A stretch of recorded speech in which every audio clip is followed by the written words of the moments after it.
This cat is very needy. She's all in on headbutts right now.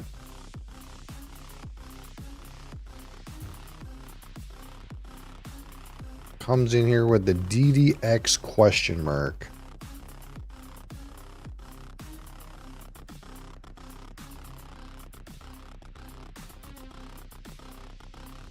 Am I in the wrong category?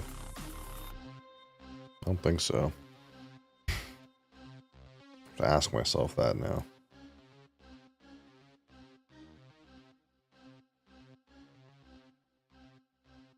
We tend to get it wrong sometimes.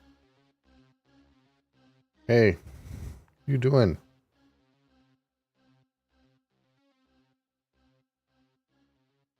What are you doing? You made it to maps. Congratulations.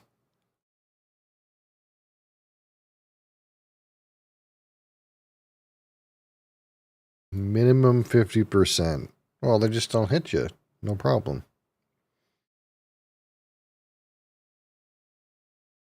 Don't get hit. What is issue there? You know what's an atrocity? That Tostitos are open and I didn't do it. Very naughty.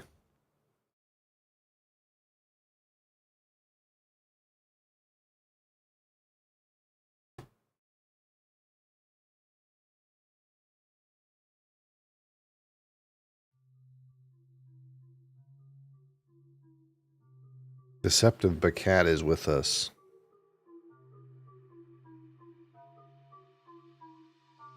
Sneaky cat.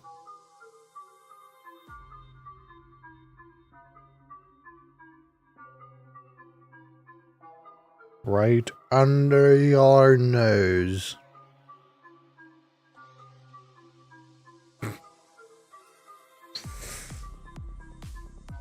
Alright. Do you think these are any better than Celsius? Time to find out, I guess, right? Did I upload the Celsius thing? Pretty sure I did.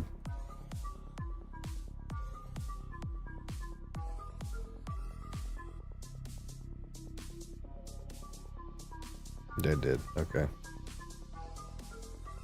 It's good to see that no one likes to watch my energy drink content.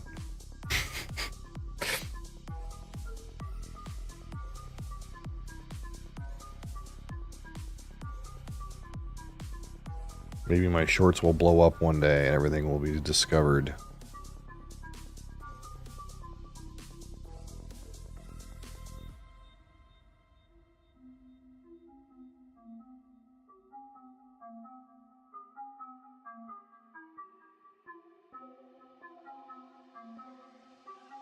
Well, that doesn't matter, those YouTube views. What matters is you. We're here now. That's what we do this for. That's who's important. Fucking squeaky arm. WD-40. WD-40 arm.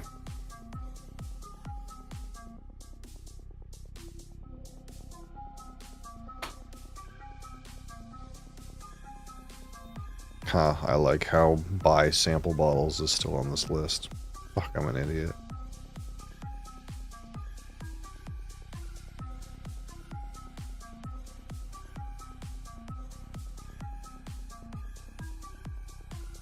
Alright, today we're gonna try the Alani Dream Float. Can it be better than Celsius? The battle of the influencer energy. I guess we'll see. We will see. I hate when the taurine's less than 2,000. Is there anything else here that's weird and out of the ordinary? Not really.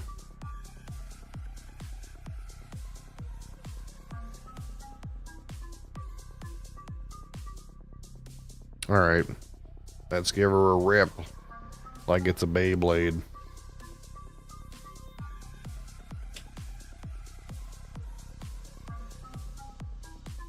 I don't know what kind of flavor Dream Float is. I'm assuming it's like an orange cream flavor.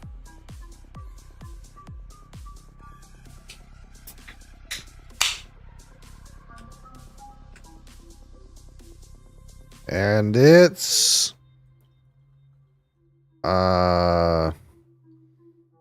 not clear It is dusty white. Cloudy, if you will. It's a cloudy color. Carbonation seems to be dissipating at a reasonable rate. It reminds me of the Korean drink Pocari Sweat, which is like some kind of strange Gatorade. That's what the color looks like, though, to me. Pocari Sweat. It's like a gray, misty color. Which is a little different, I suppose. What do you think, Adriana? She was mildly offended by the crack of the can. Here you are. Oh, yeah. That's so cute looking at the camera. That's so cute. Oh. You're revealed, so you're gonna leave now. Alright, what do we got here? I mean, it smells like orange creamsicle.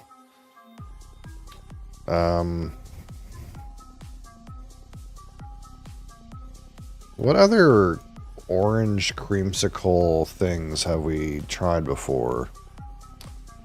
We've tried the Rain Orange Dreamsicle. What else is there? We've tried the Monster Reserve Peaches and Cream. That's close. What else is there? That's pretty much it in terms of what I've actually put a number on. These, although these orange creamsicle flavored things seem to be fairly common, seems to be a common flavor option. When does the whiskey come? It's 9 o'clock in the morning. Holy. Well, I'm about to try this Alani Dream Float. Yeah, it's the one I picked up off the set here, you know, because we got to try an Alani. Never done one before. So I want to see your muscles. No, no one on the stream can see you.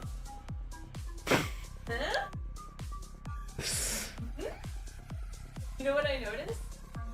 Look, My wife's currently giving me a gun show. Look, I crossed my arms. You can see it through my t-shirt. I was standing in front of the mirror like, yeah, I'm just gonna stand like this. Only. What? I worked hard for these. Where's the beach? I will find you. Was that mom? Yeah, that was mom. It wasn't YouTube chat. Mom looking for booze at 9 a.m. Must be a rough week. No comment, apparently. Was on vacation. They're on vacation. Job could be out. Trying to digest what that is that you said. She said someone's on vacation. Okay, and normally that would be the reason your job would be at risk, but apparently her job's not at risk because that person is on vacation. If they were here, I'd be mean. Because if they were here, she would bitch at them. Because I'm fixing shit they fucked. Holy fuck.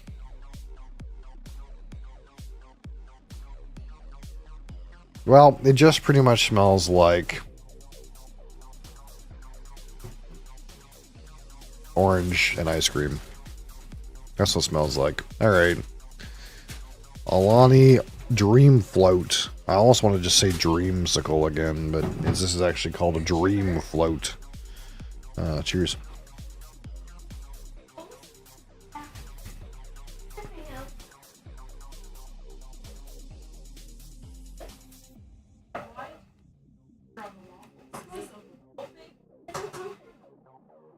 Is there any? Is there any? Huh? Is there any? Water? There's a whole fucking tub of merge in the fridge. No, I never seen Look it. this big. Open the fridge and look with your eyes. I thought it would be on this fridge. Yeah, no, it's in a tub in the fridge. It's not that bad, you know. It's pretty good. Truthfully. We'll see if it dissolves into latex here in a minute. But it seems pretty good.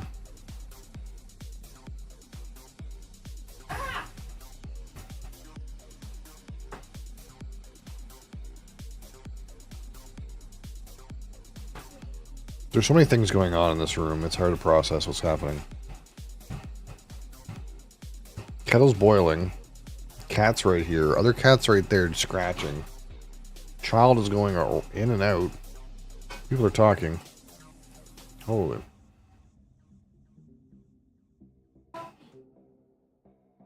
Mosley.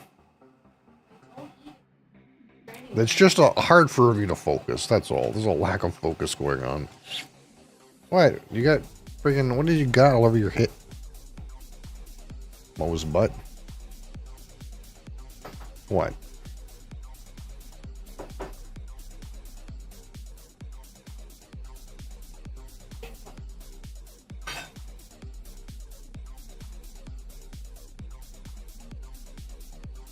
That's mine. Your keyboard privileges have been revoked permanently.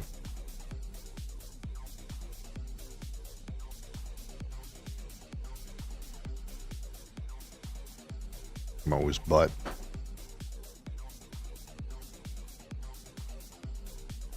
You just gonna flop on the desk like that?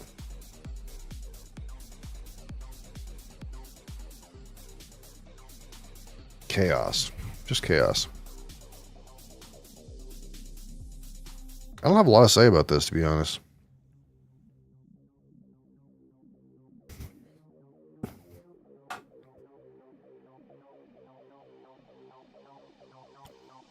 The palette's kind of like orange. And there's no aftertaste. It's like, after the first sip, you lose the, like, cream part. So it kind of just tastes like orange pop. And that's not that bad, but it's just not very interesting. Doon. Soon, Doon. It sums up their target market that's just not that interesting. Their target market is women that aren't that bad but not that interesting. I didn't say that. She said that.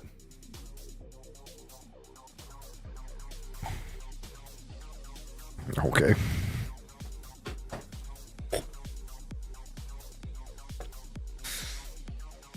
Yeah. So not a lot to say actually about Alani new Dream Float.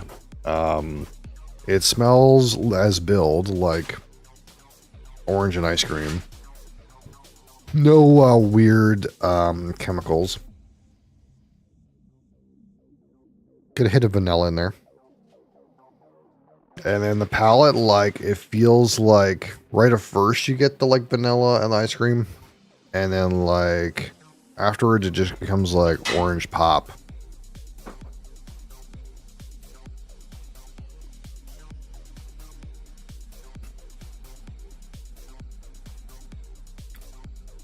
Tastes like kind of weird orange pop. This guy, he's trying to get the keyboard. You stay over there. You don't need a keyboard. No button. And there's like no finish. Let's get a good gulp here and see if we can get something going on.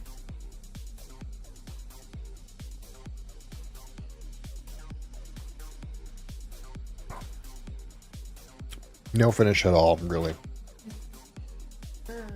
10 calories, yeah. You try so many drinks, I'm jealous. I do a new energy drink every day. And then I do new alcohol once a week. Because that's more expensive.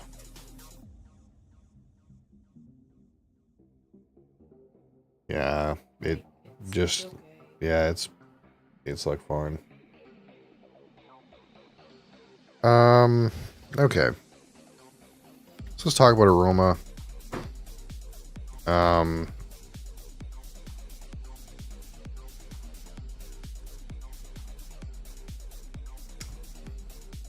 it's really just, it's simple. There's not much to it. Nothing wrong with it, right? Not like yesterday where we had like a weird, terrible notes where it was kind of like just wrong and gross. But it's not very interesting. I'll give you the aroma 13, just because the intensity's fine and there's at least a couple of things going on. Cat plus drinks plus gaming, that's the dream life. A little bit. The problem is I still have to go to work. So if I could cut the work part out, then yes. We'd be doing great. Unfortunately, I only get to have the dream life for like 3 or 4 hours a day. And then the rest is like, fuck. All right, palette.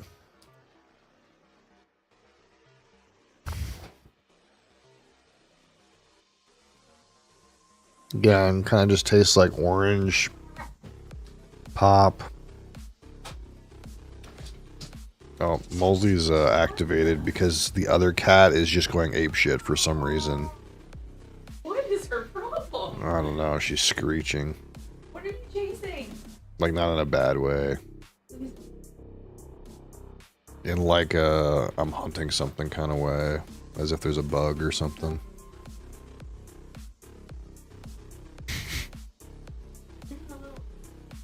She's just being herself, you know.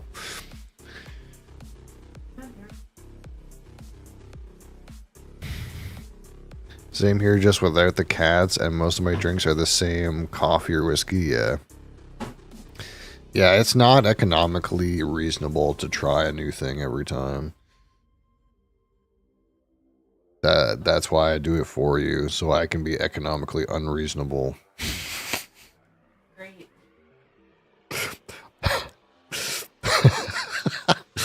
It's my excuse to be economically unreasonable. And why I have like 100 energy drinks and over 100 whiskeys. It's for content. 10 out of 10 excuse, yeah.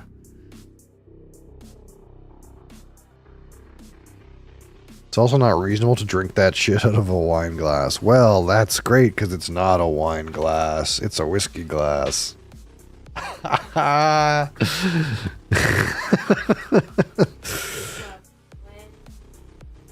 No, that's wrong. This is not a Glencairn. Fail. I know that one. F. Even worse. Palette. Strong 7. Alright, let's hit up the finish.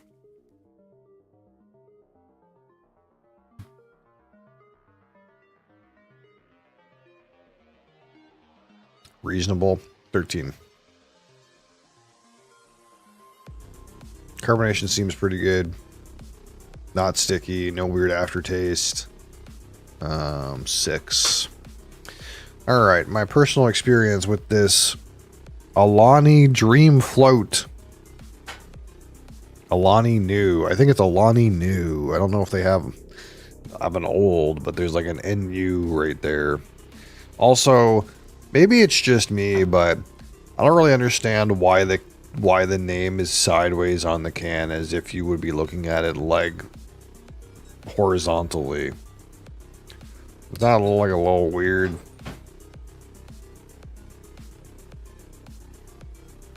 It's like, what is this? I guess it's so when you drink it... wait, it doesn't even make sense. Look, it doesn't even make sense. I was thinking, well, maybe when you drink it, it'll be like horizontal to the person watching you drink it. So it's like, oh, look. But watch, it's actually upside down.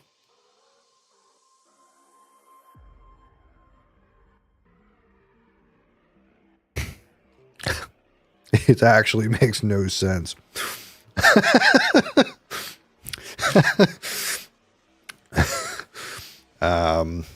So, how do I feel about this? It's fine. It tastes like orange pop. Nothing bad about it. High caffeine orange pop. Not very interesting. Forgettable, in fact. But, okay. I got a 4. So we got 26, 30, 43 out of 100. This is okay. An okay drink. It's okay. But strangely, usually we give stuff okay when it's actually like pretty bad. And this is actually not that bad. It's just there's nothing to it, you know? It's boring. Boring. It's just a little boring. Save as Alani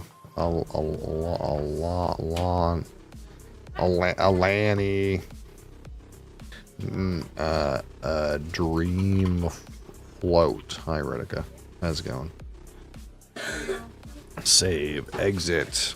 I will correctly change the Twitch TV category so that I am not streaming Dune in the food and drink section again. Dune with a many O's. Done. Let's double check. We're in the Dune category. That's great. Let's launch the game.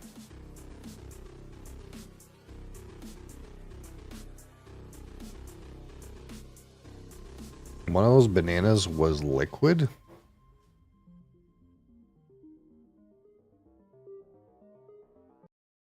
Just hear my in now. So yesterday, the day before yesterday, I cranked out a mega shit ton of aluminum. So much that I had to process it while I was away from the computer. And then yesterday, I proceeded to find a way to spend like 700 aluminum.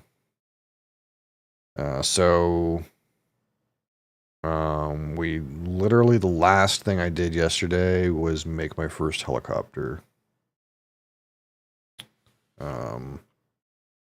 But now I'm fresh out of aluminum. So that's kind of like where I'm at. I don't know how much more things I possibly need to make with aluminum, because I made a shit ton.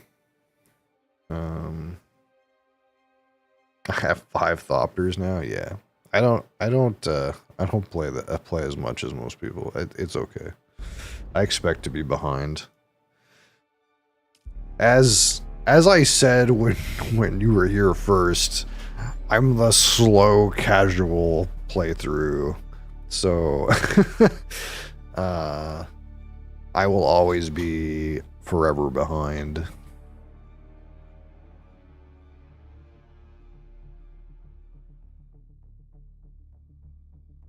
Because it's not like one of those things where it's like, oh, I'm having so much fun, I'm going to keep doing this and not do something else.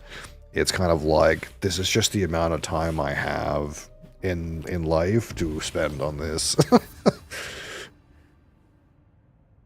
So, yeah, pretty much I just made this thing yesterday, and I took it out, and that's pretty much for like 3 minutes, and that's like all I've done.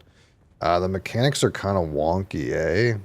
I know, like, you want to, like, try to go up and then glide and shit, but they are still very wonky.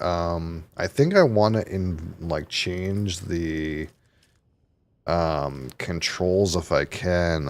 It feels like I don't know if the flight shit is inverted or not. It kind of felt like I was accidentally nosediving for no reason sometimes. Which server am I on? I am on a server follow 8. Follow 8, I think. Something like that. So I don't know if, like, I can, like, see, I don't want to invert y-axis just cuz. I want to invert it only when I'm flying.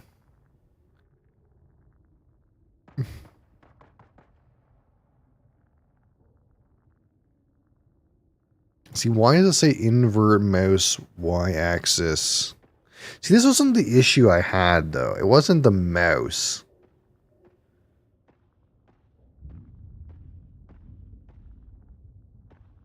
Just align the midpoint of your crosshair. I'm not sure exactly what you mean, but we'll try in a second. My problem was, like, when I was gliding and pressing W, it would go down. And I would have rathered that be S, I guess. But maybe that's just is what it is.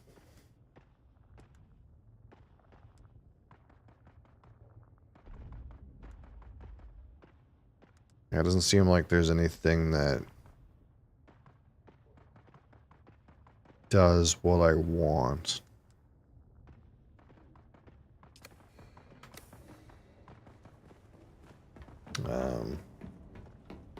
I'm sure that, like, 2 billion paste I was making is done now.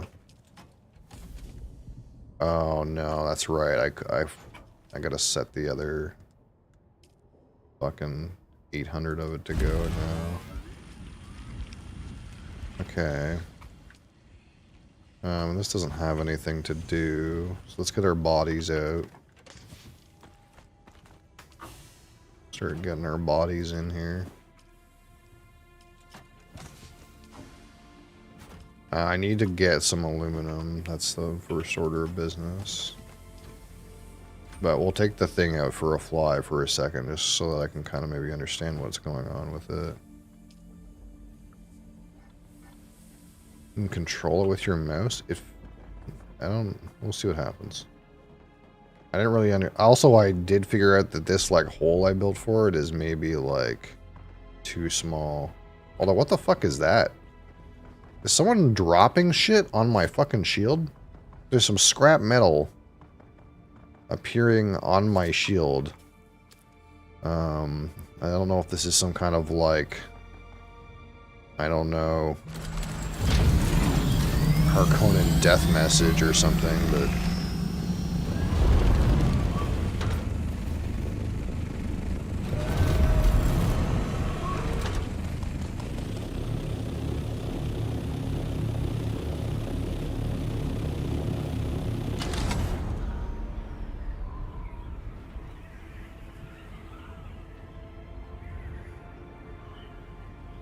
So is this just normal where it kind of like fucking flops around like this? It's always like that.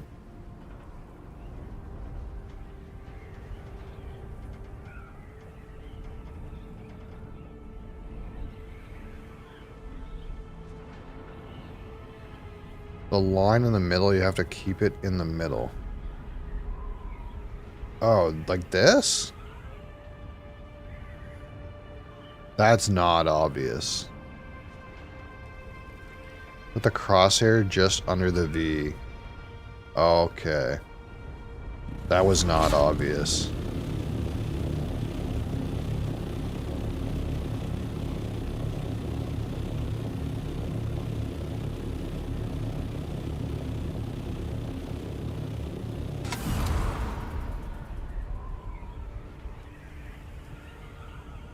Okay, so if you want to, like, say, like, turn, then you're kind of like, your thing gets all loosey-goosey, so you want to, like, get your turn in and then drop it back into this place.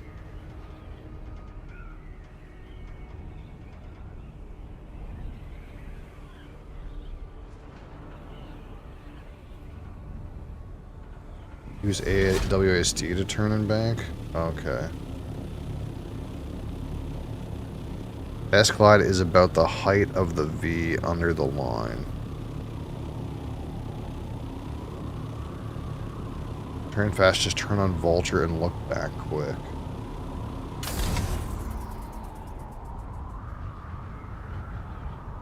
It's like this, and you'll just do a 180.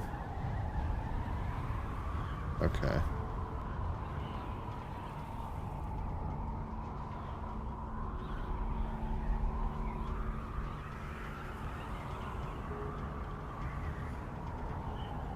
There's faster. What's the faster way? Do a barrel roll.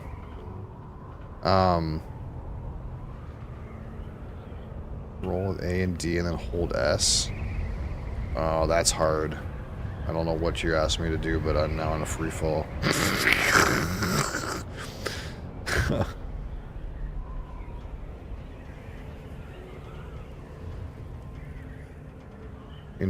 Oh, this is not vulture mode?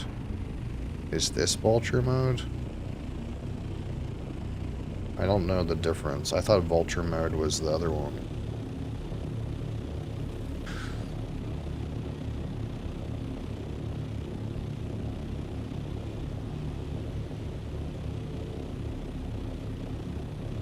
Ooh.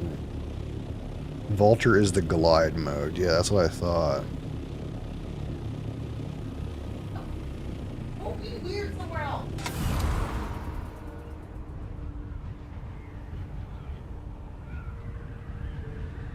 Quickly turn to flying mode and then look backwards.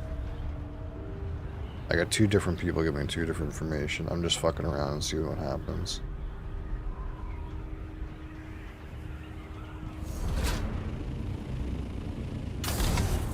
Oh, I see.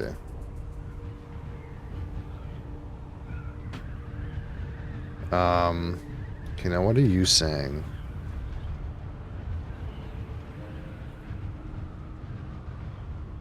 It's not under the line, you bleed speed. Yeah, I see that.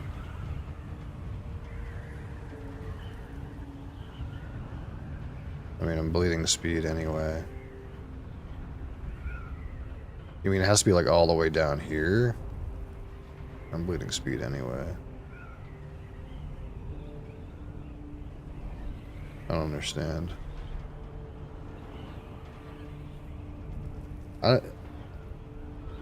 That's quite a bit. That's quite a bit under.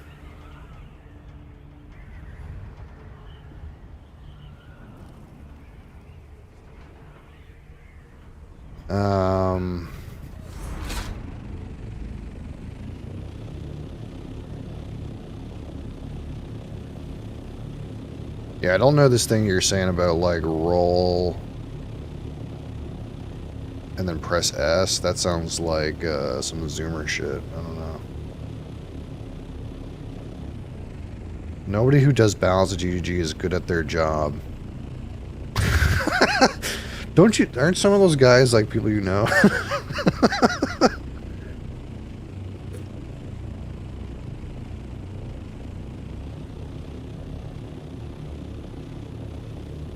Maybe not like personally, but. So when you say under the line, you mean under the horizontal line, not under this V.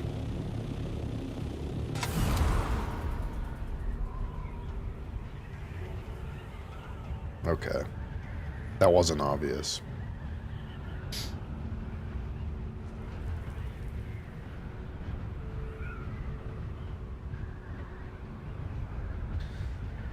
Hold A or D till the wings are almost vertical.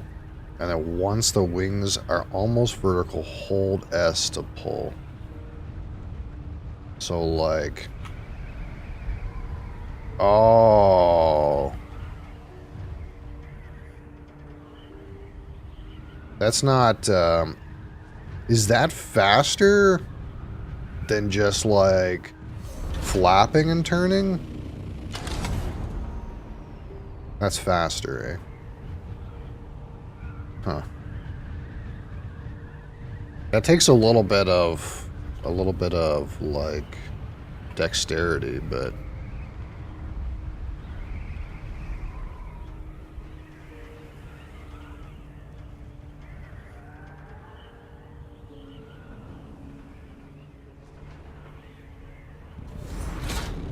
Some move and maintain your speed. Yeah, the one thing that, like... Push Joe to get some speed back. The one thing that gets kind of, like, muddy is, like... When you do this, then, like... Your, like... thing goes all over the place. Maybe there's, like, a clean way to do it. But... it's going to take some amount of practice.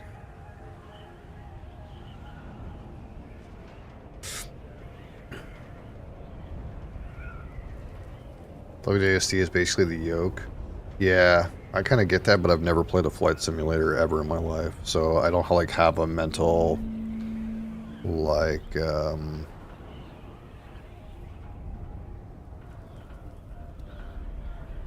memory of, like, how to do it. I kind of knew that this was going to be, like, a little bit different. It's good, though, right? Like, it's a good thing.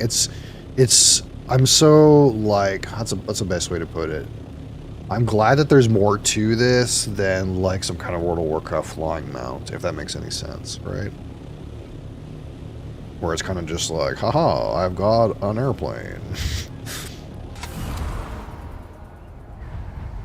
Whoa, shit. I done fucked something up.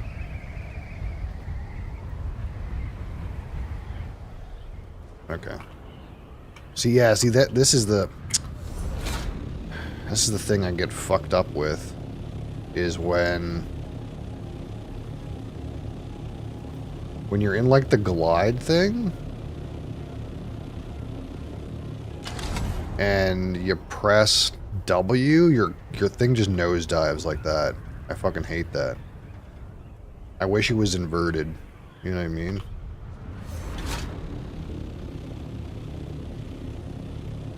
But it doesn't seem like I can invert those specific buttons. It just wants to invert fucking everything.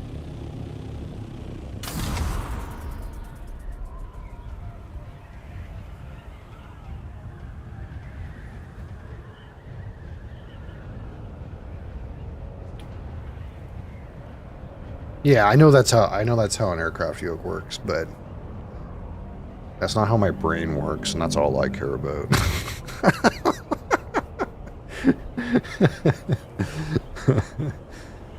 When you start gliding, look down and then maintain speed angle.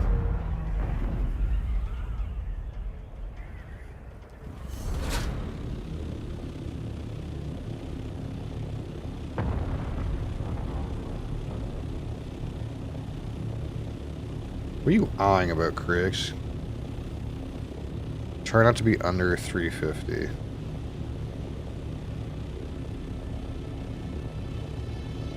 The worm can eat you? Yeah, I seen something like that where a guy got fucking... He got fucking got.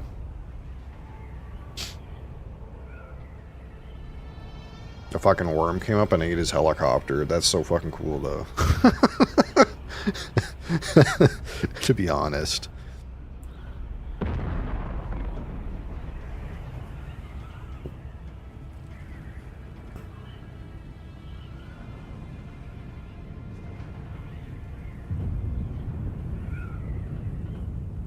Wait, where'd my fucking thing go?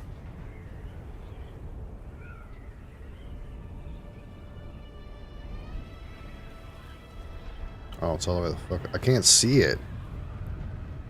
Ah, man, like... I can't see it. Can you see that? I can't see it. The fucking line, dude. Is there a way to make that, like, more visible? That's right there. Like, going in this direction, I can't barely see that horizontal line at all. I guess maybe at some amount of, like, you get to a muscle memory point where it doesn't matter, but... Just kind of have to learn where it is. Yeah, it's not optimal. It's not great interface design if the interface blends into the game, such that you can't see it when you need it. That's not great. Wish that wasn't the case. It should black, not tan. Well, even if there is just a way to make it, you know, what's the word? Solid and not slightly transparent, that would be good enough.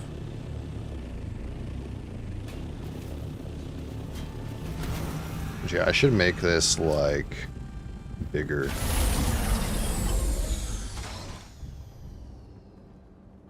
Yeah, I appreciate you guys helping me with that, both of you. I would not I'll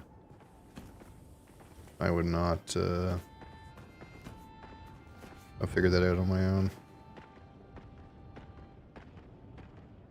Always gun my scout. Yeah, I don't know. I just literally built that thing like yesterday in the last like 5 minutes. So I don't even have the aluminum to do anything. That's kind of where I'm at.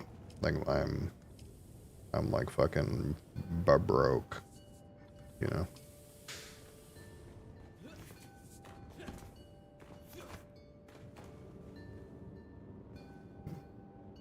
The storage gun? What? Storage gun. I'm not sure what you're talking about. You mean this thing? You mean this? Yeah, that's that's not what it's called, so it's very confusing. it's called vehicle backup tool.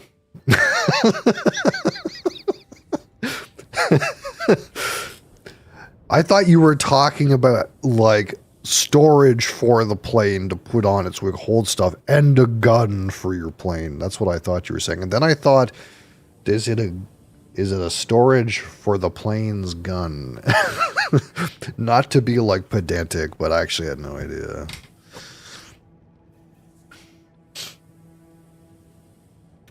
We call it the storage gun.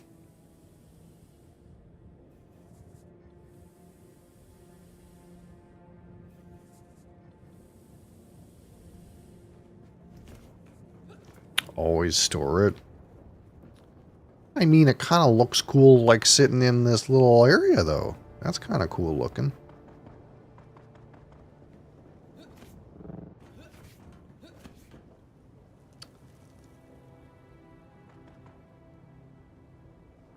Did a heist yesterday in Deep Desert, got like 20k spice and a whole bunch of stuff. People were very mad. In the PvP area? Yeah, I didn't think it was that bad to like try to scalp stuff if you really wanted to. You die, I'll always respawn with it. I guess that makes sense.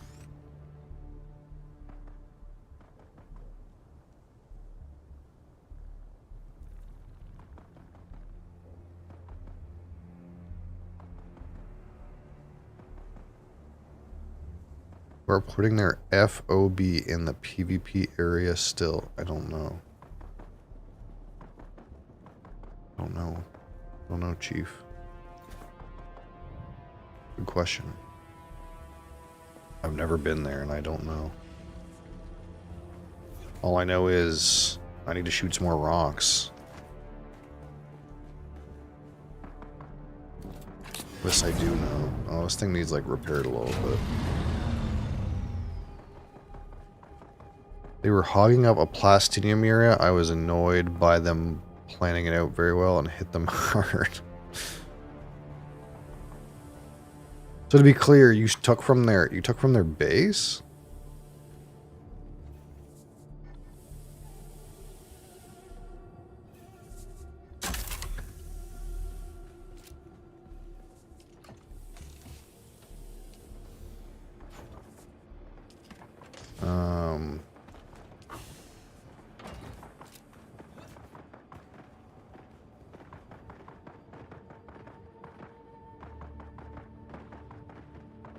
You can raid bases up to 5 minutes after a sandstorm. Yeah, I did read that. Yeah, it just... what Elio's saying kind of makes sense, that... Why would you put your base in, like, the PvP part?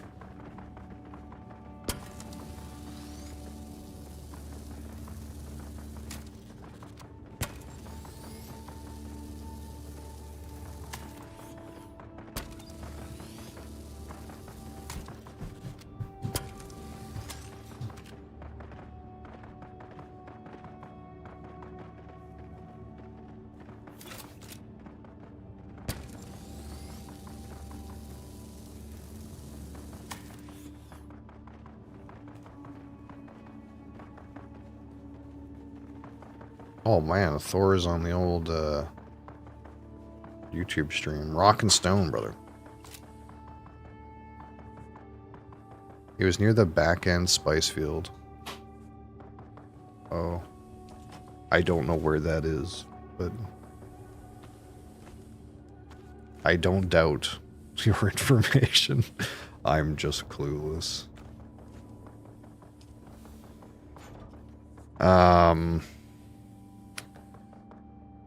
Like when it was up to only to row C, it made sense to have it away in the DD. I guess they figured no one would go that far. Yeah, that kind of makes sense. What do you use to multi-stream again? So I have a mix of programs, and it's mildly complicated. But basically what I do is you can do everything with SE Live. So SE Live is like a plugin overhaul for OBS. But I have some issues with it. But basically my vertical stream, my stream that's in like a TikTok form, goes through SE Live. Because that's the best program I found to do that with. And then my horizontal stream, which you're on right now, goes through a different plugin that predates SE Live. That's just like a multi-platform plugin made by some Asian guy. I can show you it if you want, but I basically use both of those. So like the reason for that is basically like YouTube re-encodes everything you send it. So if you send YouTube your Twitch stream, it looks like shit. So you have to like send YouTube more bandwidth than Twitch allows you to send, or else it looks kind of garbage. So I have a different plugin that lets me modify the settings of the bandwidth I send to YouTube.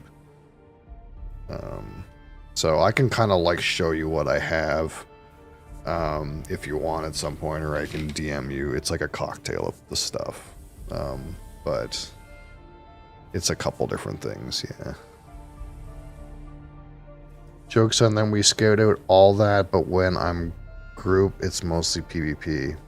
Yeah, I don't know how much PvP stuff I'll be doing. I'm like down with like the PvP shit in terms of like, I used to play EVE Online, right? Like I understand the gist of the sandbox PvP shit, but I've also never played games like Rust and stuff like that, so I don't know the like base rating weird group stuff. So I don't know like how serious I want to take like DD is basically null. Yeah, that's kind of like what I understand of it. It's basically null.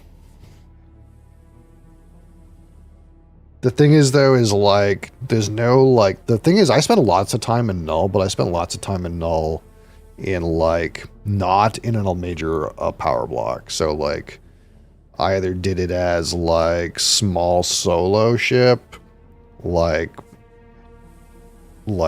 just advanced frigs or whatever, or I did it like in Covo Ops. So there's no like Covo Ops frigate version in this game, right? There's no like basically undetectable null ship. That would be a scout with a booster. Maybe.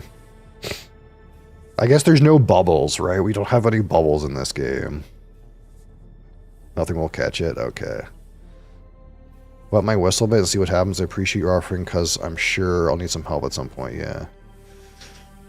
Yeah, it's the best part about multi-streaming right now, if you're looking for exposure, try to get a vertical one, because what I try to tell people is like the vertical gets way more exposure for me, and I'm small, right? But the vertical gets way more exposure than the horizontal streams, like significantly more. The problem is, and I'll brief you with this right hot, is that the chat that comes out of the vertical stream is unwieldy. Like, you get people in there saying and doing way weirder stuff than in Twitch TV. Just so you know. I don't have, like, non-Twitch chat on the screen for a reason. Because I used to have YouTube chat integrated with the Twitch chat on the screen. And YouTube people say unhinged stuff all of the time. I don't know why, but they do. So, just so we're clear, stuff that like a bot wouldn't catch either. It's not like it's because I don't have a bot to like moderate the chat. It's like people just are unreal on YouTube. It's very strange.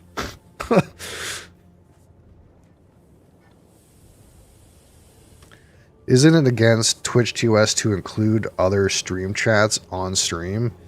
It's a weird, messy area. Basically, the Twitch rule for multi-streaming is something like, you're not supposed to promote the fact that you're on other platforms or something like that.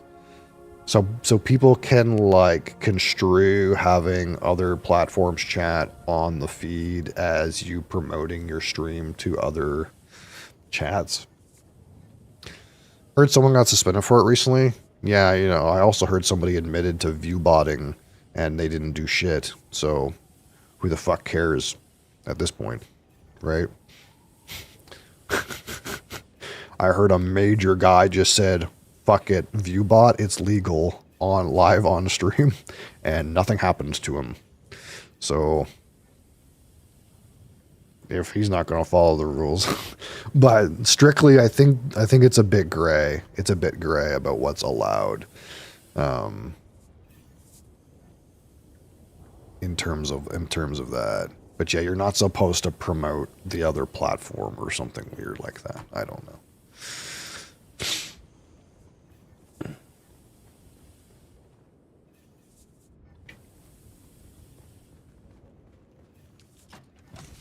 Anyway, yeah, I need some aluminum.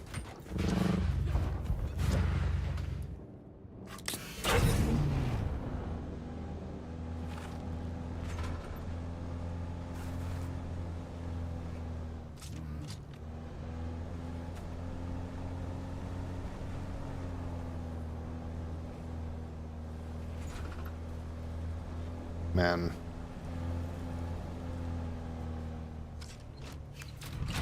I wish there was a hotkey that you could switch seats. There's no switch seat hotkey, right? Just working, but wanted to say hi. How's it going, OCD?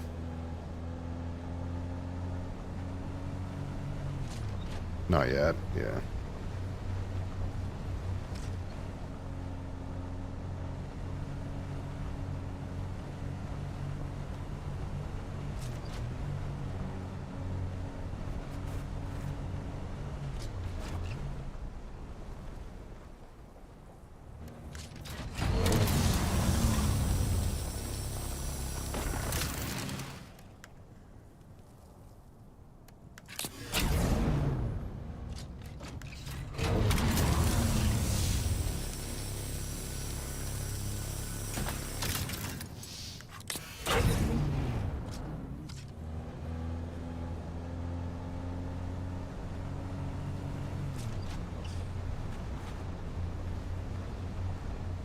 But yeah, like, honestly, Eve isn't a bad comparison for the game. I just kind of like, I don't know. I wish the PvE areas were like more people populated, but I kind of understand the limitations of the system.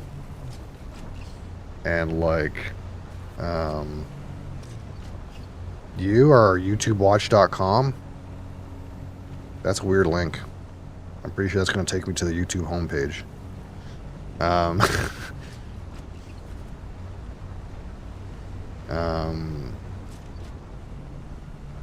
What happened to me? I don't know, brother. What was I gonna say? It's also like somewhat depressing that like there isn't really any games that are like Eve that didn't go to shit, because I think Eve still like has that unique kind of thing going on with it, but like the game kind of went to shit, you know.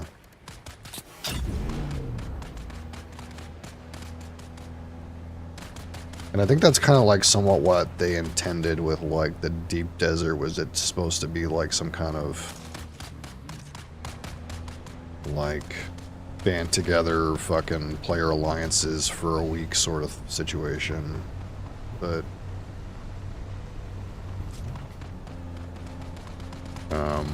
unsurprisingly, PvE players don't like that.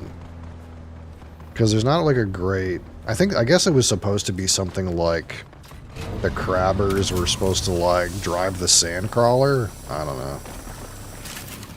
The thing about Eve is like when you're just a PvE guy and you join a major PvP alliance, you kind of just fucking crab and sit in space, and like you're so safe because like you're full of fucking alliance members around.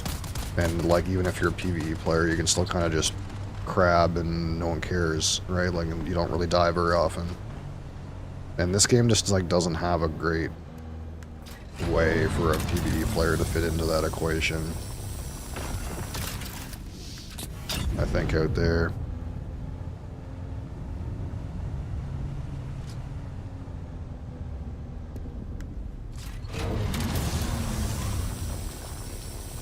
So you kind of have like an awkward transition.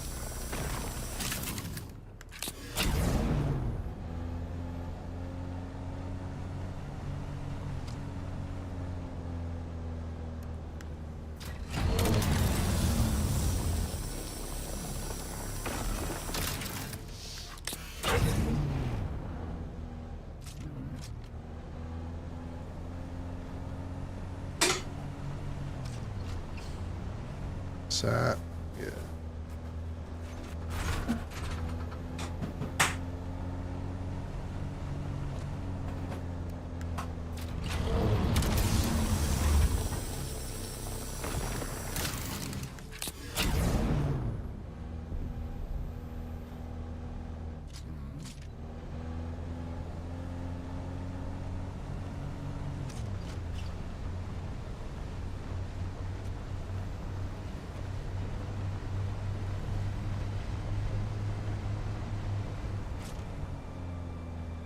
One thing I really need to do, I don't know if it's this batch of aluminum, but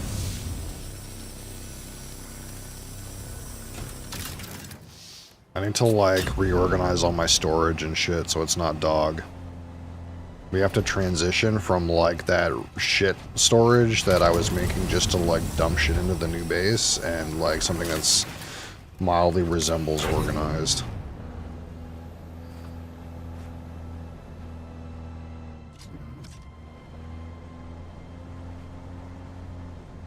Oh, you actually posted a real link now. Hold on.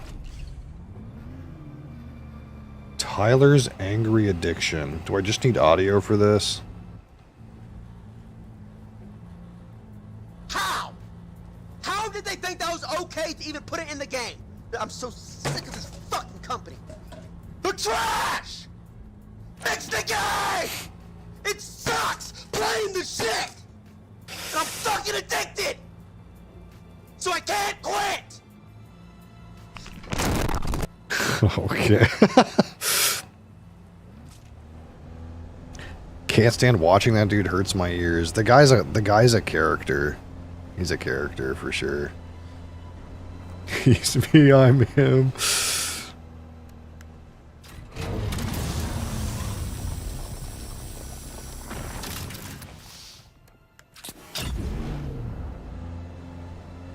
And I don't mean he's a character. Well, I sort of mean he's a character in terms of like he just has a personality, but I think he's a character too. As much as you may or may not like Dr. Disrespect, the guy is kind of right in terms of like this. The best way to succeed on platforms like this is to be a character. That's not necessarily you. It's really good for your entertainment value.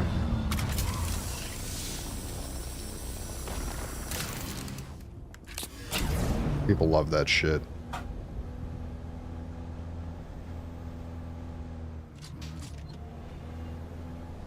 I'm boring. I'm just gonna sit here and mine rocks and not shit at the screen. What character am I?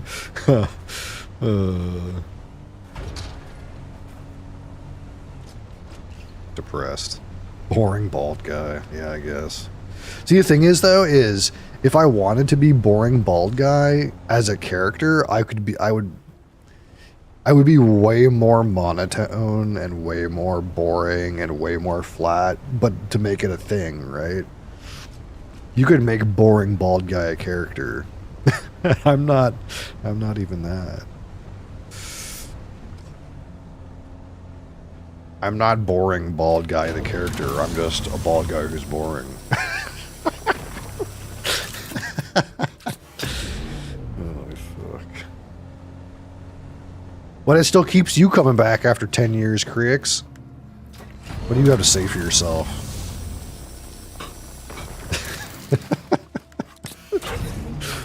Low fuel.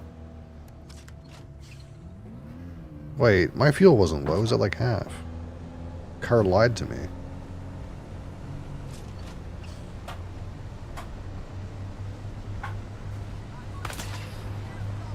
I'm boring too. Our personalities match. Holy fuck. Yeah, there's something about like being a like mildly serious low energy person where you don't want to watch some zoomer ass shit.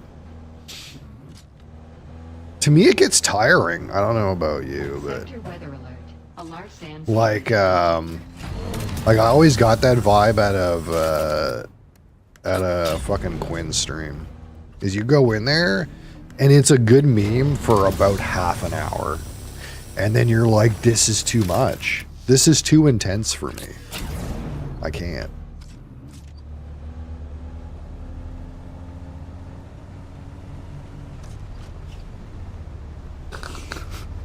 No. There's also like I used to watch Artosis a good amount too, who's like, if you don't know who that guy is, he's basically, well, I shouldn't say StarCraft Brood War, but he's more known for StarCraft 2, really. But the thing about Artosis' broadcast is he's almost like a slightly boring guy too, who's kind of low energy, but he like gets mad every once in a while and it's funny. But his chat is unhinged, like completely and totally. So I need to find a little alcove or something. So like you get in there and the problem isn't him. The problem is his chat is like so unhinged and he like allows it. So like it's just too much. It's too intense for me. Where the hell is Sandstorm? Oh, it's like barely gonna touch me. I could just go south or I could be lazy. Very rarely watch big streamers mainly because I want to actually interact with the streamer in chat. Yeah, I mean that's important, right? That's definitely like a multi-stage thing too. Is like once you get to a certain like growth level, you see like vomit into your chat and you kind of pick whatever like few lines of text like stick out at you, right? You never really have a personal connection with anybody.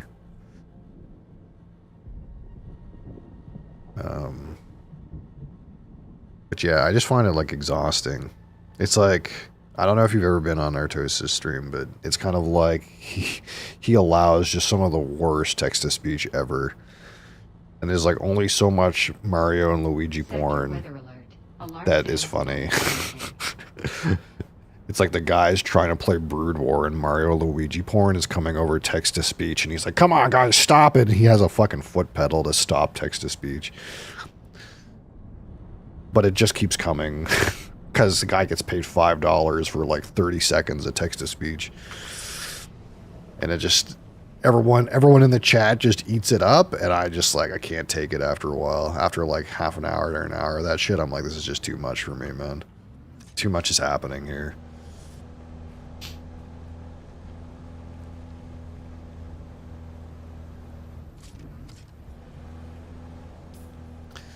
Where do I go now? I've never really gone up this way for aluminum, but I even link my rip or just my crash out. Oh, did you die on the soul rend thing? The only rip I've seen of you is the god character.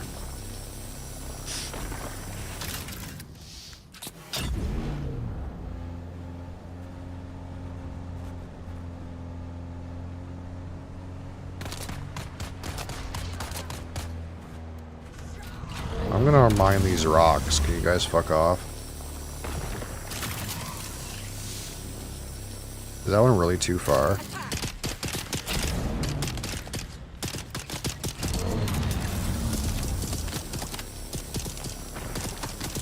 Lazy about uploading rips. Haha, you're dead. It feels like one of those Path of Exile nerds by now should have like figured out a way to like press some button to automatically upload your shadow plated to YouTube or something like that. It feels like something they would have done by now. Like you die and then you rage out for a second and then you just like press a hotkey and it automatically uploads to your YouTube channel.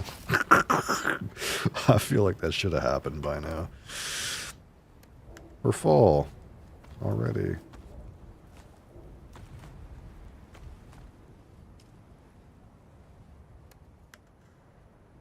There's too many hyper nerds in the Path of Exile community, you know, I figured that would have happened already.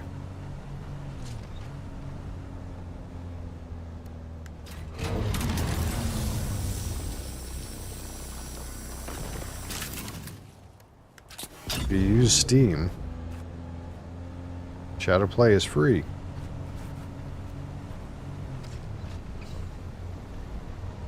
What?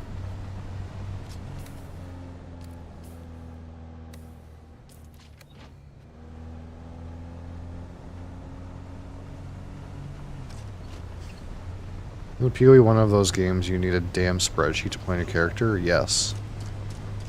Yes, it is. But some would consider also that that is part of the game. Perhaps for you that is a detractor from the game. But for some people that is a plus sign to the game.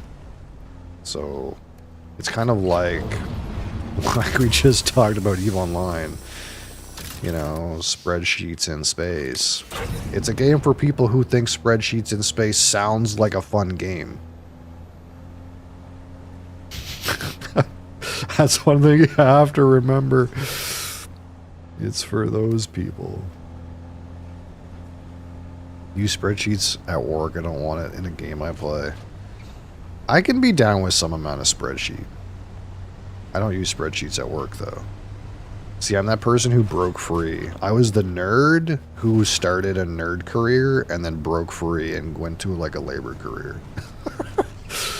So I don't do spreadsheets at work. So that means spreadsheets off work are instantly more satisfying.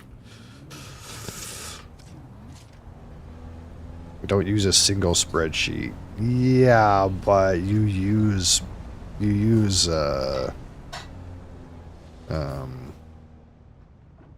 whatchamacallit, the thing that's basically a spreadsheet. What's the fucking thing called again? Oh, POB. Yeah. POB is basically a spreadsheet.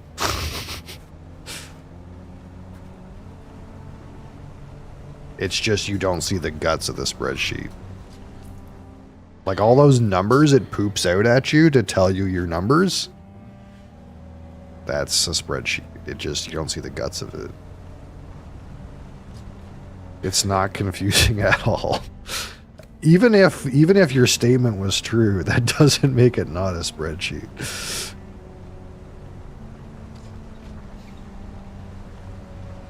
I don't find spreadsheets confusing at all, to be honest. Like generally. But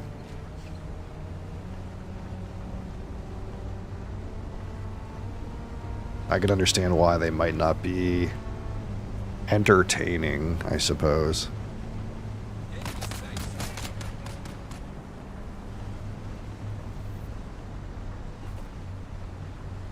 This game has a little bit of a cross section because I kind of feel like this game is almost Factorio enough that you could have some kind of like weird spreadsheets about what you're doing in your base, but it's not, at least not yet. It's not quite that complicated.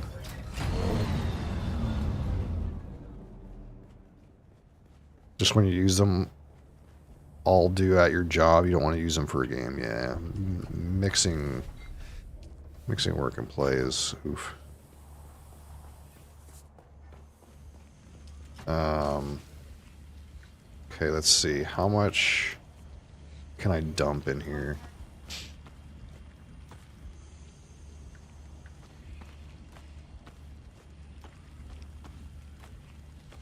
Not quite all of it.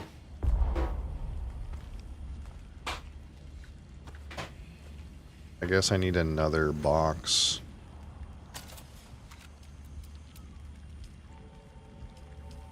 No, just kidding. I don't have aluminum for another box. Get this fucking thing going.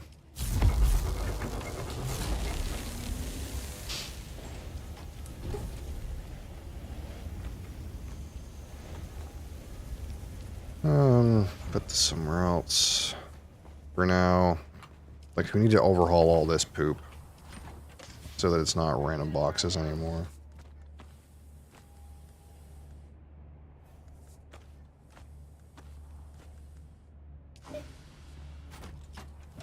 I have so much batteries. Where did I get that tubing? What the hell? So what's next? I could do quests. That's the thing I could do. We could wait for a second for some aluminum and then build some stuff. Hold on 1 second.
Okay.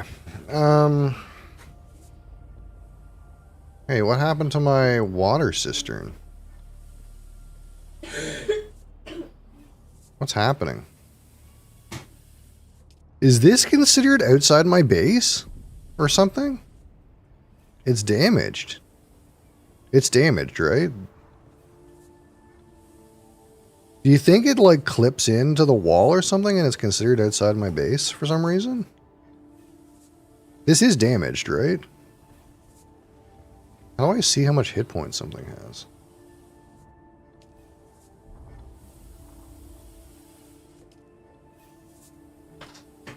Mr. Beesneys, how are you? I got Cat. Cat's randomly here. This is damaged for sure. I know this is what the damage decay looks like. I just don't understand why it's taking damage there. That's so weird.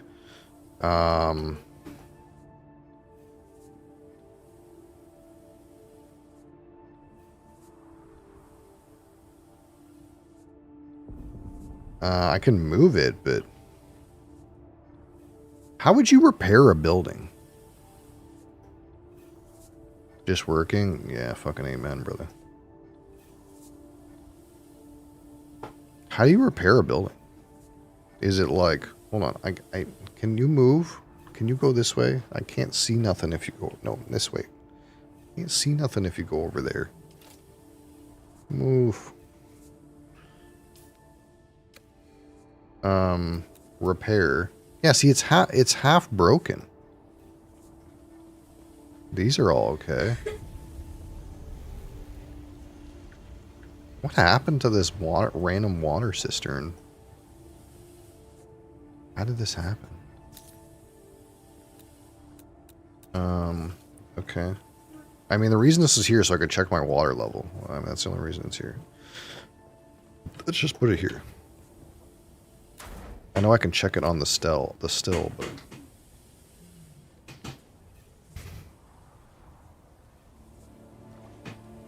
Oh my god, Adria.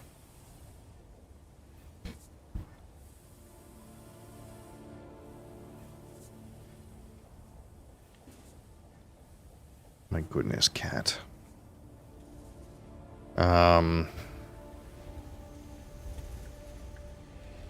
So what does I want to do? I wanted to build, like, ornithopter storage, but I guess I could get the boosters. I guess the thing is though is like this Mark IV ornithopter. This is not like, this is just for me to use now. This is not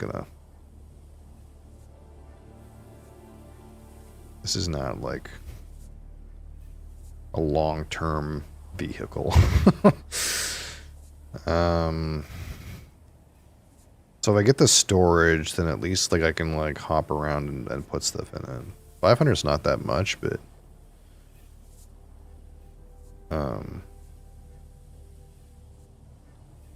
at least it like allows us to fly around and store more stuff.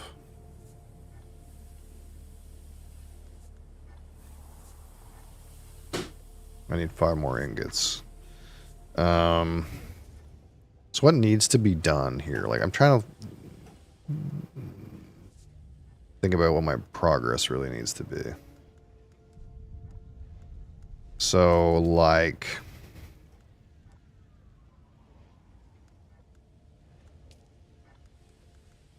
I guess duraluminum takes these crystals, and for that I have to go to the irradiated area. I guess there's something about getting a hazmat suit.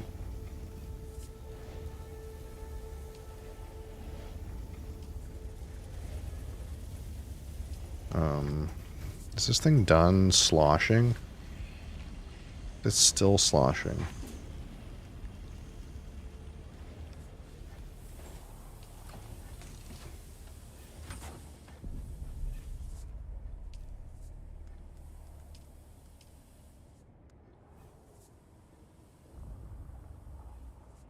Oh, that's right. Silicon blocks was a thing I needed to sort out.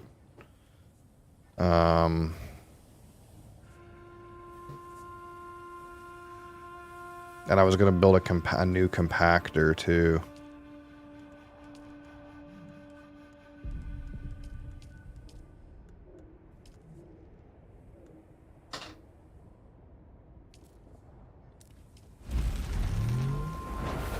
And then I can get rid of my old compactor, wherever the fuck I put that.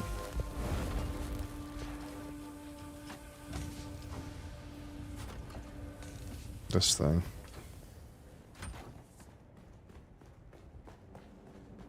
I gotta clean out this garage.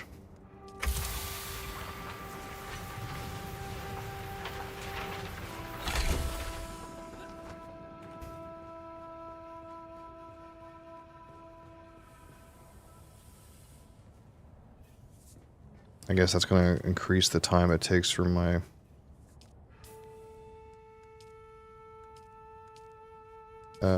flight storage.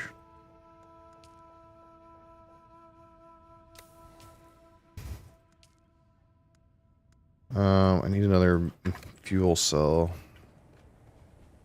I think I still have some of those around here somewhere.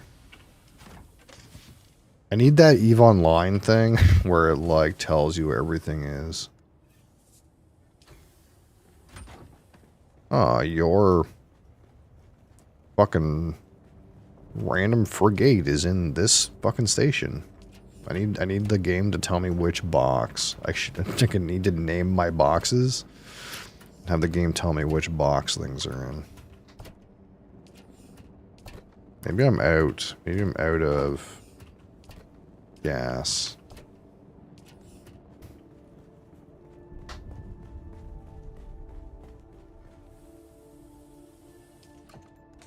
I opened the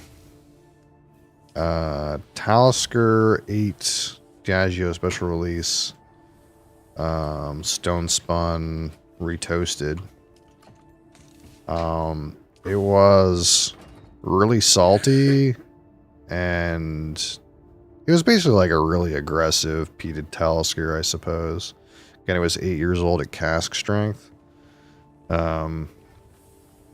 So it was kind of just like, and it was like, but it was like really super salty. It was a really salty drink.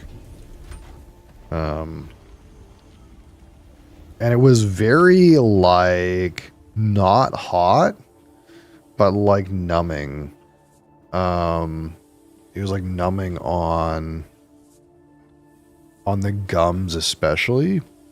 And it kind of like, I didn't post the VOD, but I guess the VOD's available on YouTube, but, I kind of dived into this idea that like whiskeys are hot in different ways. And just because like something is a certain ABV doesn't necessarily mean it's going to like drink hot, or the way you perceive the heat is going to be different. And basically what I did is I got out the Ardbeg Corey Vrecken, which frankly, that's just a better whiskey than that Talisker 8. Not that the Talisker 8 cask strength was bad, but it was very simple compared to the Ardbeg Corey Vrecken. But the idea that behind the comparison was not the taste. It was just that the Talisker, even after like I had drank a whole dram of it, was still like very spiky on the tongue and numbing on the gums. And the Corey Vrecken did not do that at all. And they were about the same proof. So it comes down to like the other components of the whiskey, I suppose, as to how the alcohol interacts with your mouth, I suppose. Basically, like, the Corey Vrecken is way oilier. And that's kind of like what I kind of like subjected at the time as my hypothesis for why this might be the case. Like, the fact that the Corey Vrecken is oilier almost like insulates your faculties against the alcohol in it, which is kind of a weird thing to think about. But like, the thing is, the Talisker wasn't hot. Like for example, if we had the like Highland Park cask strength release 4, that drink's hot. You feel the heat, right? But the Talisker wasn't hot. It was like prickly on the tongue and numbing on the gums. Like I felt like I was ready for a dentist appointment. And I went to the Corey Vrecken and I didn't get any heat symptoms, we'll say. So like the heat of the Talisker didn't present as like, oh, it's hot. It presented as like numbing. It's like a no. It was just an interesting. It's something that I don't talk about very much and didn't think to talk about, I suppose. And then I kind of like almost stumbled into maybe 20 minutes of I don't want to say monologue, but like just random subjecture about how this might work, or the difference in how like different whiskeys might present in heat. What was I gonna say? All right, don't have any medium vehicle cells. I was gonna make one that this thing is doing whatever the fuck. I wish I could pump this up the queue. I hate like canceling these things, because they like drop on the ground and be weird.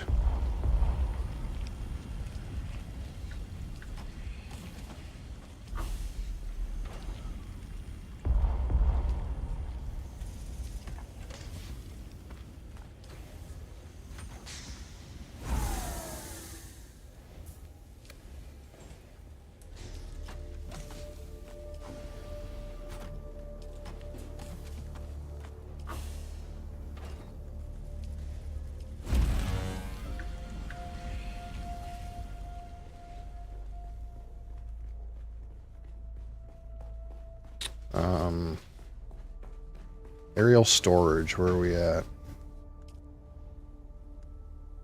Not quite there.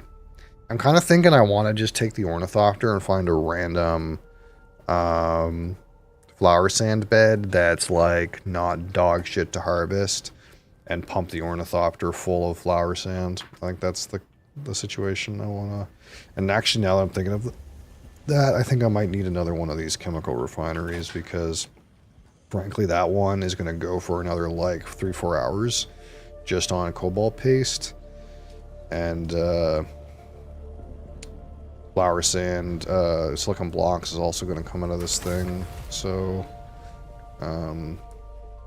let me kind of set this up almost in the same way. We'll put this here. We'll give it a different circuit or something now.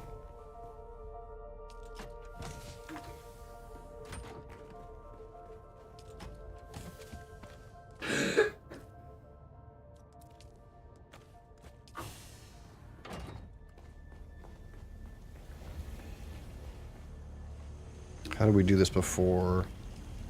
Take from one, deposit to two. Take from one, deposit to three. And then we'll say this takes from 3, sends to 1, and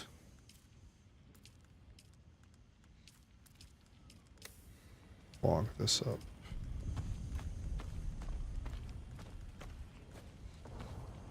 Oh, move cat.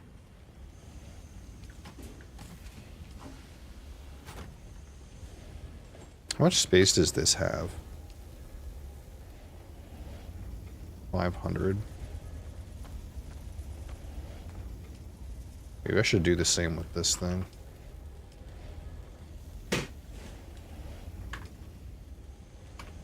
Sends to 1, takes from 4.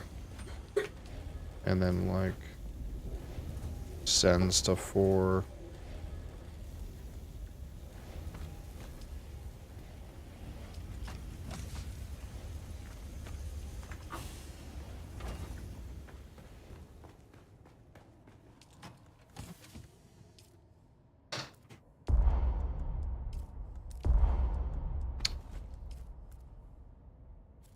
Annoying.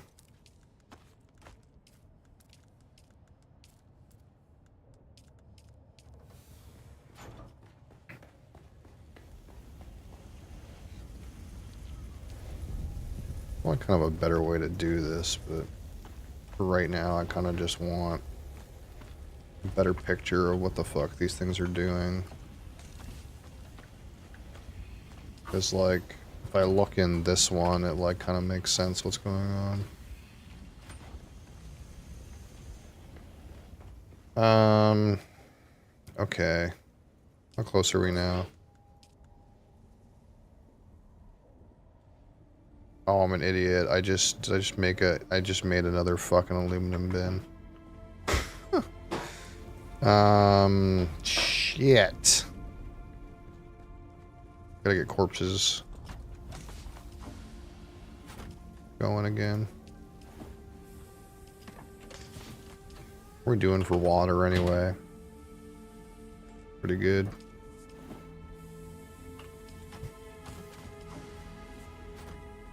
The silicon blocks are going to eat a bunch of water too. Ah, man. I keep accidentally using my... I guess I can kill this for now. This is like set up to do a task. But I don't need it for that task quite yet. So 45 and 8, I'm curious. Yeah, okay, it's 100%. Let's get... Oh, it's in my inventory. It's in my personal inventory. That's what's happening. We're gonna have silicon blocks here. I'll put it in there for now.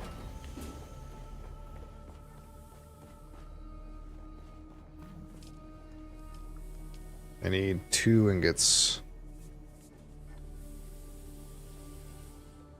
See, I got cobalt paste for days. These higher level ones take more.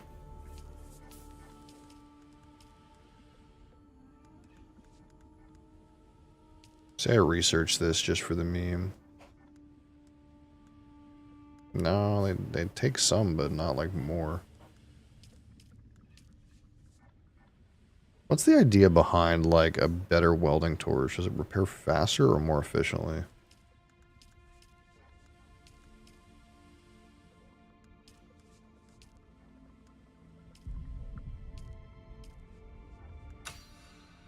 Let's just research. I have so much points. I need to just unlock stuff.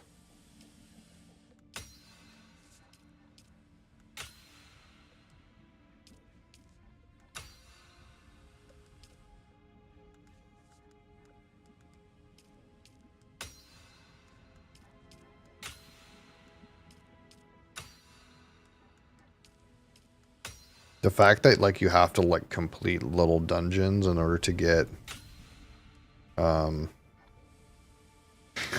research points is like completely lost on me. Intel I've never needed, never wanted for Intel ever. Oop, wrong thing to remove. All right, let's go.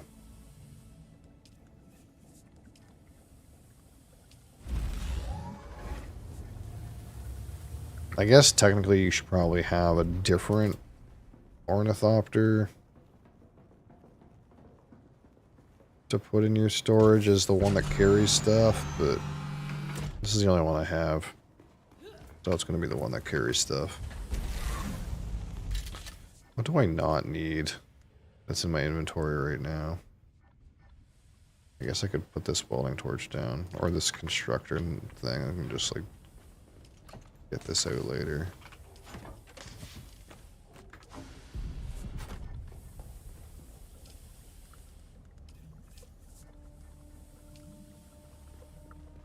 I need to put the compactor in a slot.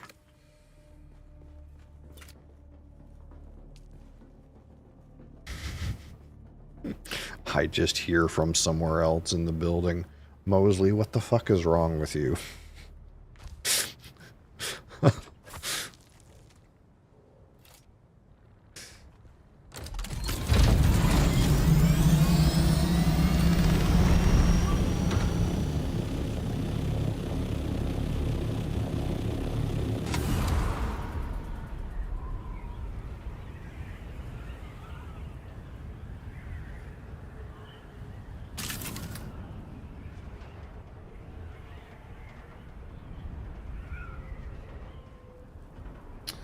So, we want a place where the flower sand is pretty close to the ridge, there are a few spots like that.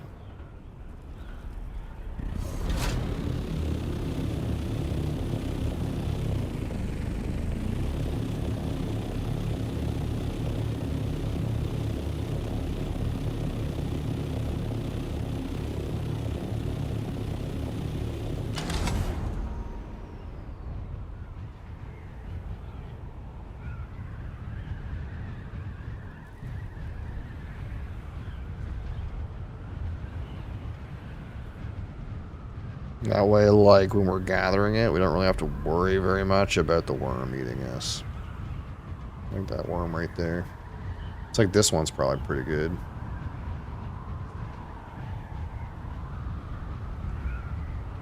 Just right beside the ridge, see?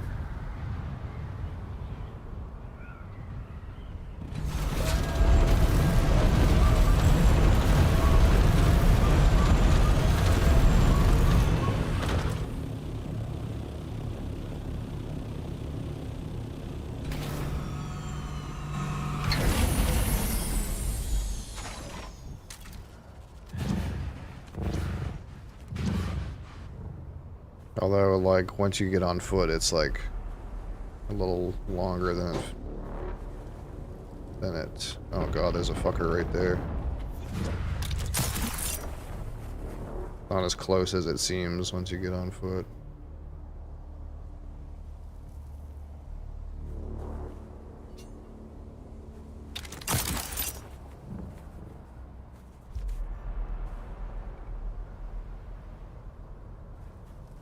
I don't know if there's a better spot or not. Like, this is pretty close. But I know there's some that are literally right on the edge. Let's just fly around for a second and just see. That's like pretty close to the edge, but it actually, once you get down there, it is not as close as it seems.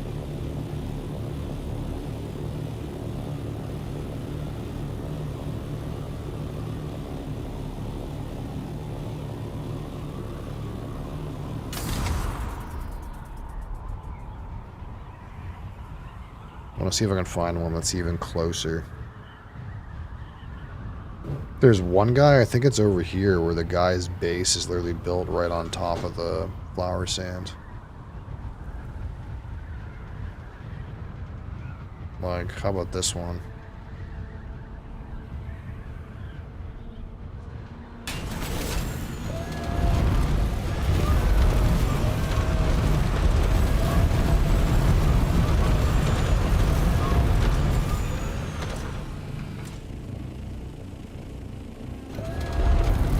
He's like pretty close.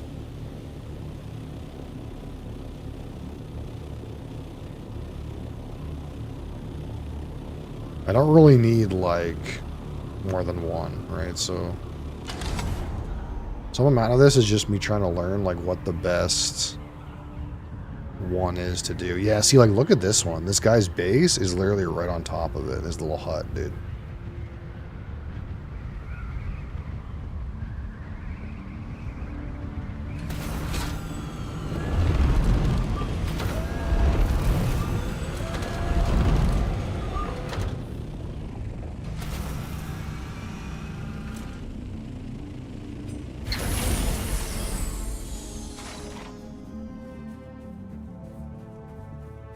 Like, am I even... I'm not even, like, attracting the worm yet.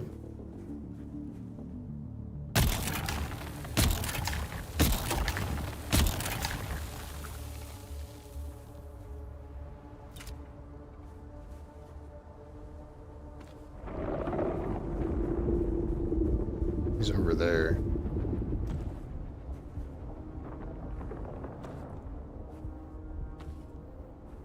But like, I'm not even making footprints right now.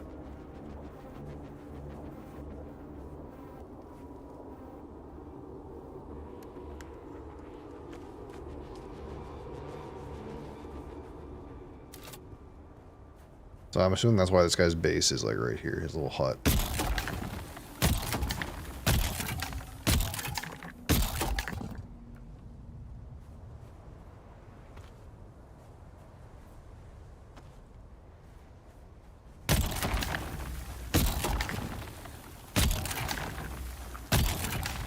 Because this is like the goated fucking flower sand bed.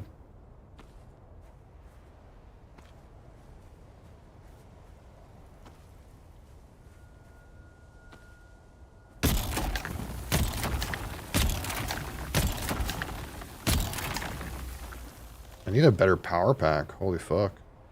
This thing is like eating up all my power pack.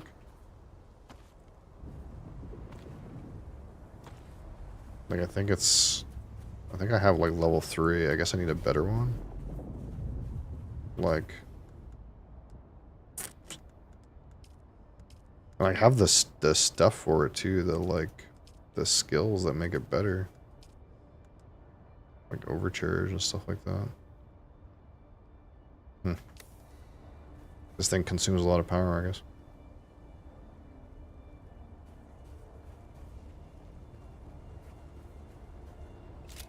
How far do I have to go out to make footprints? Like I'm not even attracting the worm here. This spot seems OP.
Yeah, so this guy's got the right idea. I don't know whose hut this is, but we'll have to look for this guy's hut, and we need to, like, do this.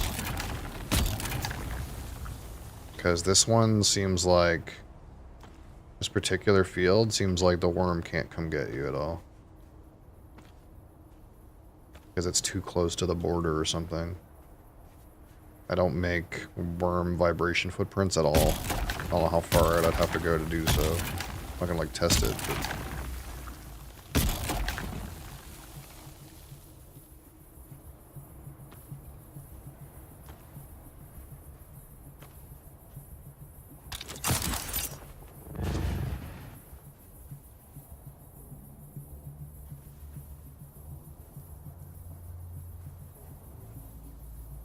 How much space do I have left? Reasonable.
So I have an inventory and some left.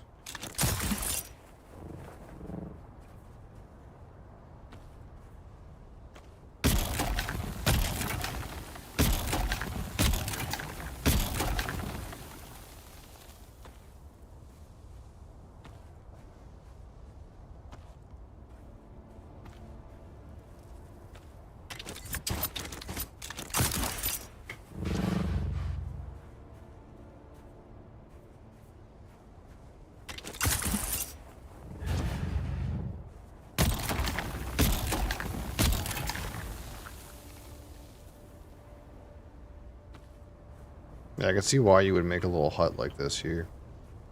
Because you could, like, harvest, like, literally fucking a billion of this stuff. Oh, shit. I don't know if he can even get me. Where I'm standing, I don't even know if he can even get me. I feel like he can't even get me. But he was coming right towards me.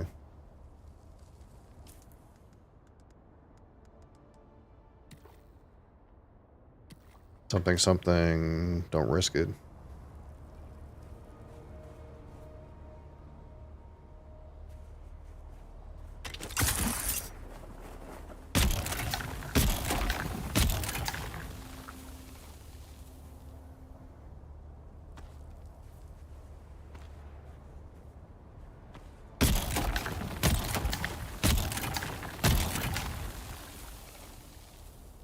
Because this, like, compactor gun's supposed to piss the worm off. It's supposed to piss him off when you use this thing.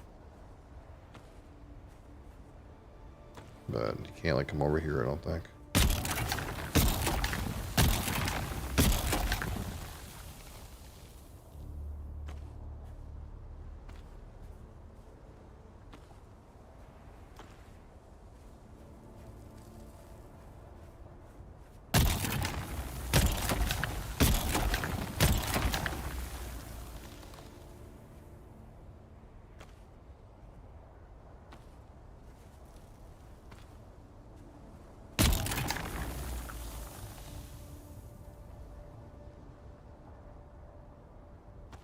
Alright, pull up.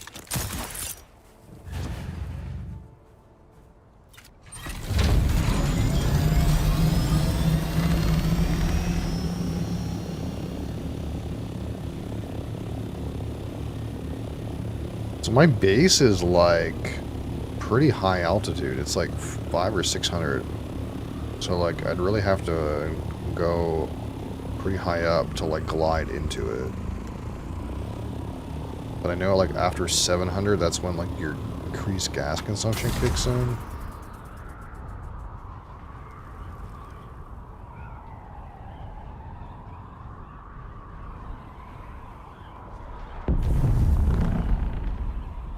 What was that?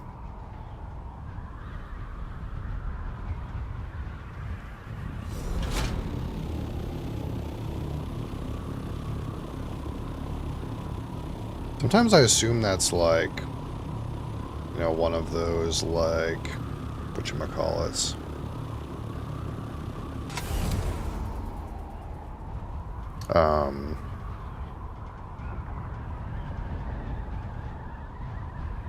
Like ships, derelict ships or whatever that you can loot, but I look around and I just like don't see it.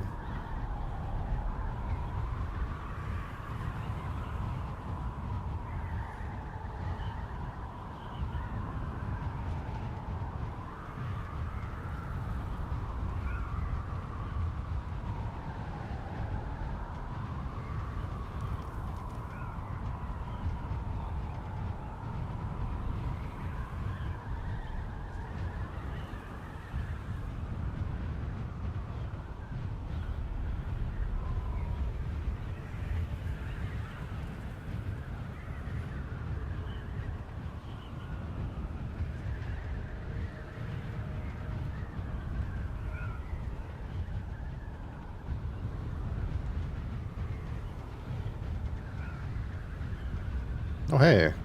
That kind of works really well. Except, like, Learning how to stop on a dime. I mean, this didn't do too bad.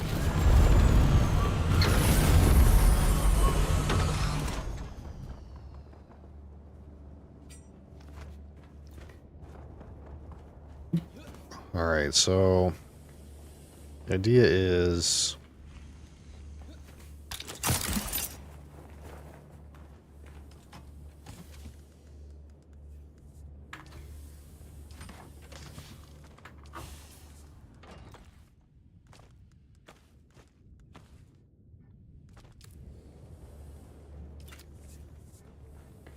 still don't have enough aluminum for this? Oh my god, come on. Get to work. What are we voting for these days? Where's the... What are we voting for these days? Nothing. Where's my refining speed I had for so long?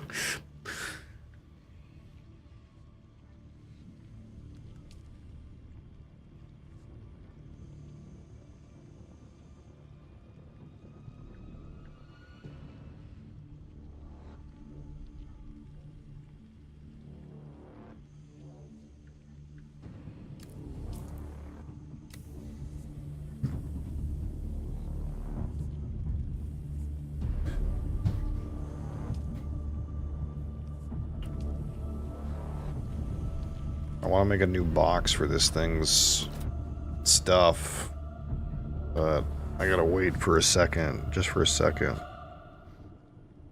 And then we'll dump all this flour sand in here, and then we'll just make so many silicon blocks. So many. What should I do after that? Is it about time to, like, continue our quests? Probably something like that. I'm pretty near the point where I don't need, quote, need too much more aluminum stuff. I just need to prog, but I don't want to, I want to like get the quests done too. So probably we get this flour sand pumping, then maybe we'll fly around and do some quests. Maybe that's the last hour looks like.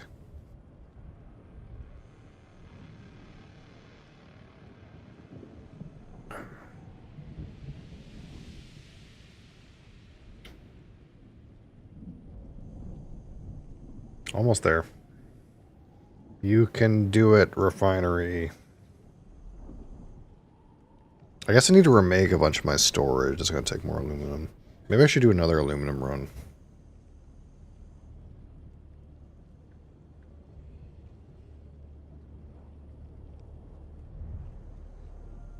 So I have like way more than I need for sure. The thing is like that the next tier up, the duraluminum, also takes aluminum. So it's like, I just need 1 billion aluminum, to be honest. It's like never enough aluminum.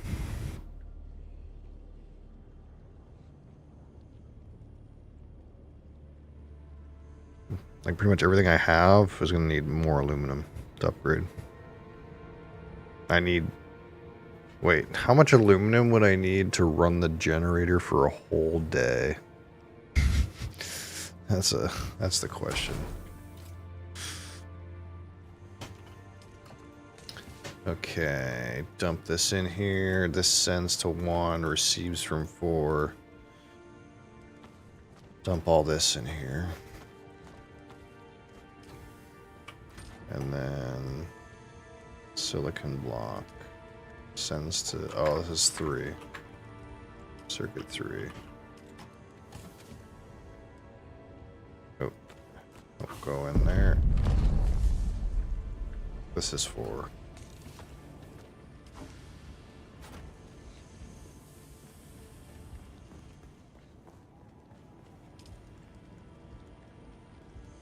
Max 9999. Also, you can't queue up more than 1,000 of a single kind of item.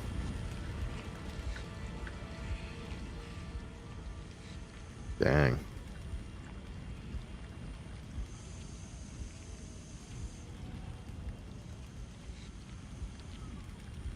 So what that means is I need enough to queue up 1,000 aluminum.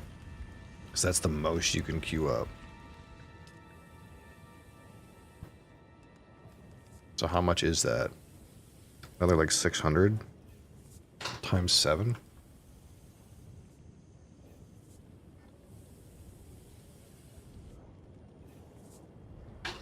That's still a lot. It's like 2 runs worth.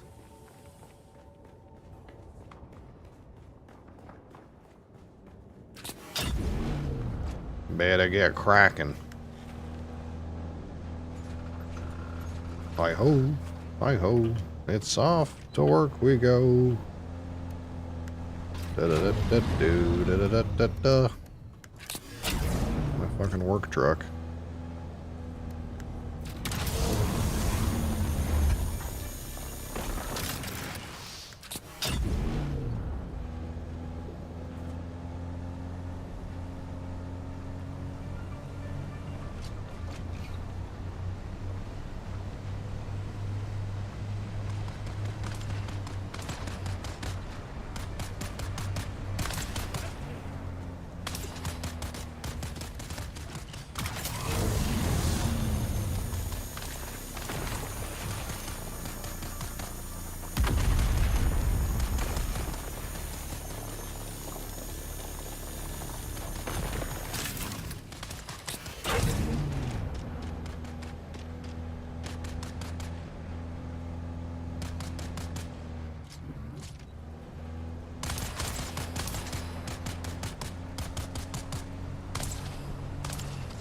I guess a person, in theory, could skip a tier and go, like, straight to the T6 resource instead of, like, doing all this aluminum shit, though, right? They probably could. Hell Crack de Coco. Hi, how are you?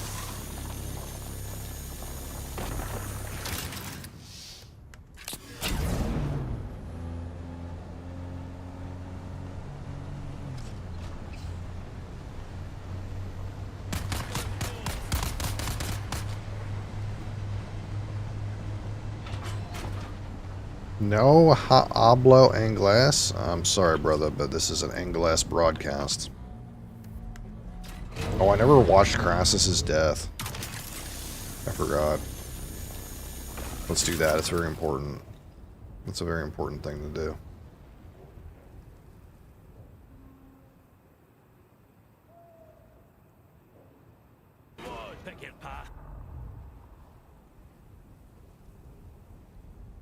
So we have important, relevant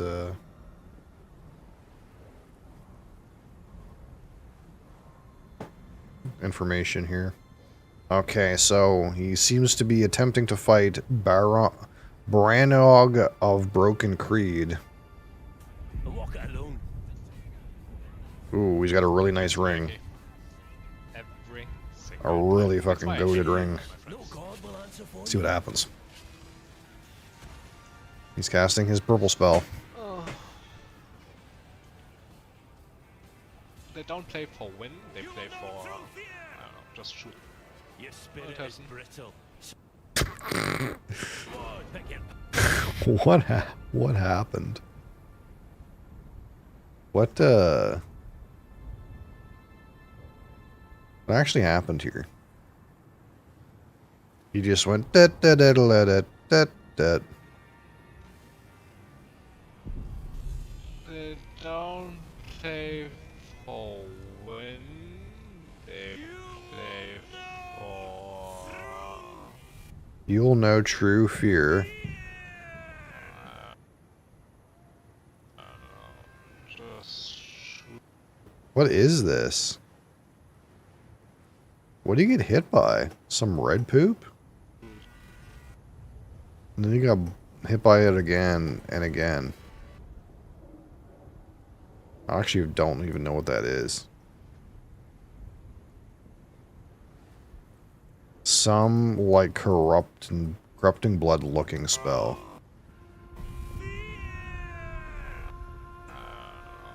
Just shoot. Just destroys them. Shit game logout.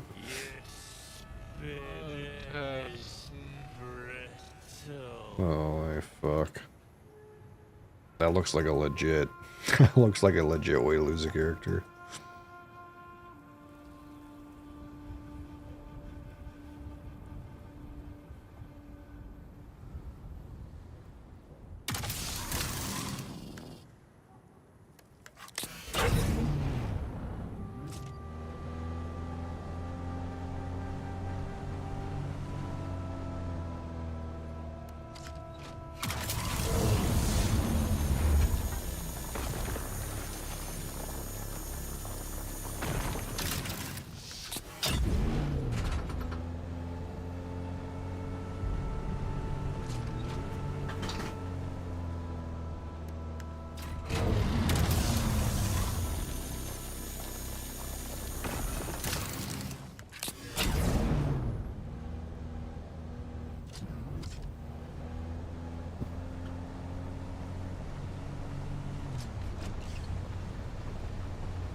Hey, really hogging up the whole road over here.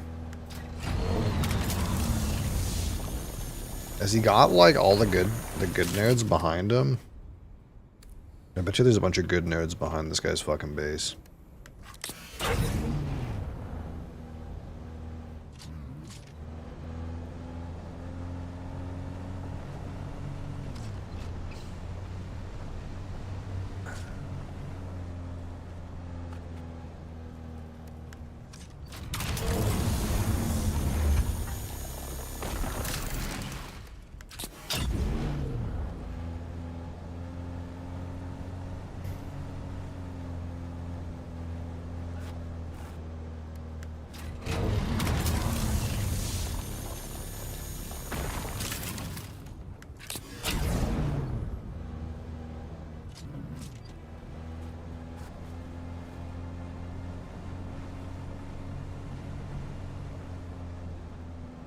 I keep like picking these batteries up when I see them, but man, I got so many batteries.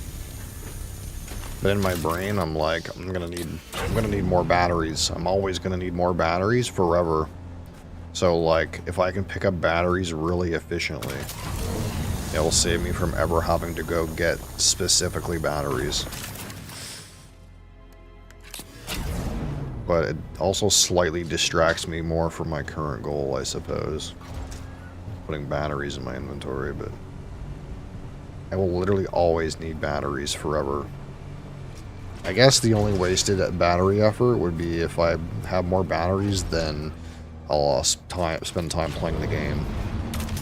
I guess if I have batteries into me quitting the game, that's a waste of time.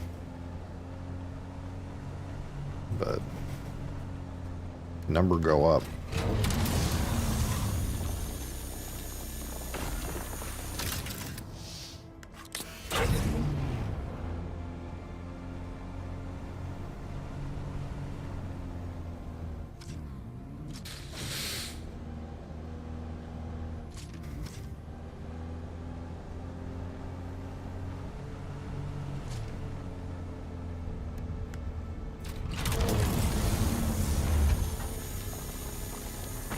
More.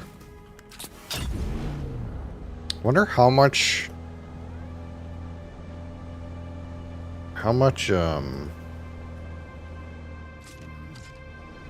duraluminum it is to like upgrade this laser, or even plastinium. I wonder if people even sell plastinium. My brain's thinking like, if I went to the auction house and bought the resources to get the best buggy laser, would that be plus time efficiency? I know something didn't build it myself, but maybe when I go pay my taxes next.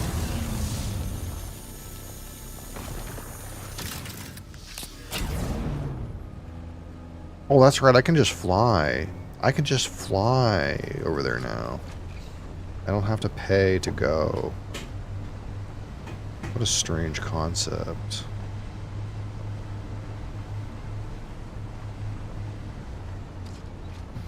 I think I'll see, maybe, like, if I could go to research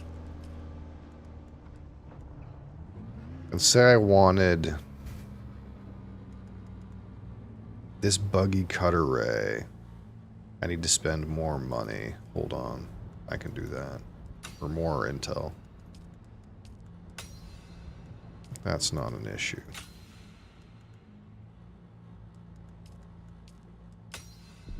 Like, say I research this. What do I need to make this thing?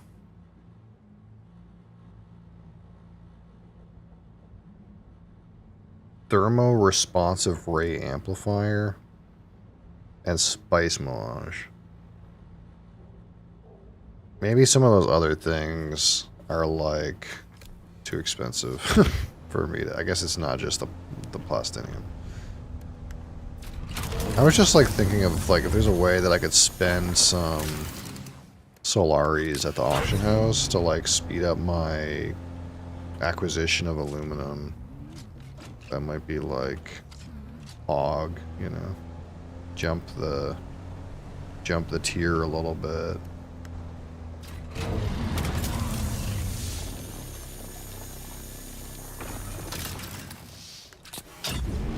Because right now, like, the most time-consuming part is actually shooting the rocks and filling up my inventory. So if I can, like, cut down that part.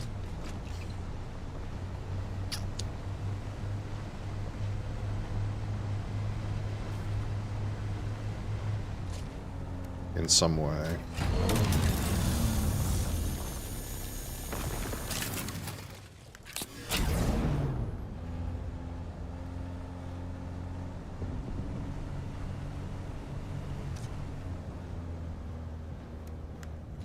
How are we doing anyway? Oh, I forgot to, like, drop this off.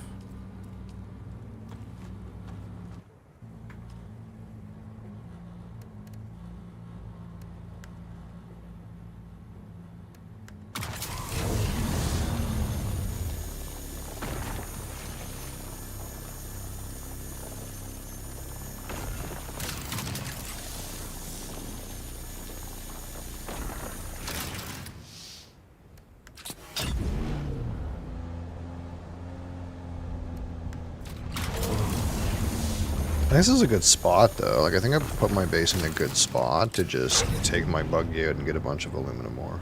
Like, I think I did pretty good at finding a spot where that's, like, pretty efficient.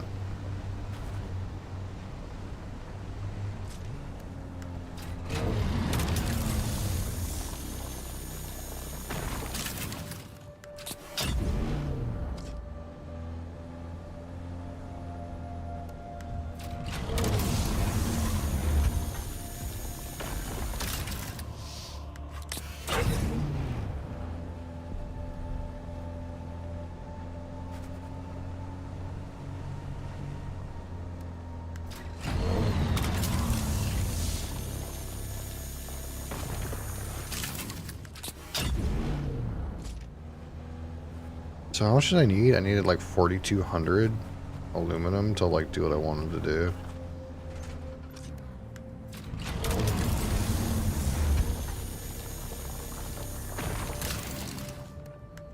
So I have what, like 3, yeah, I need like another K.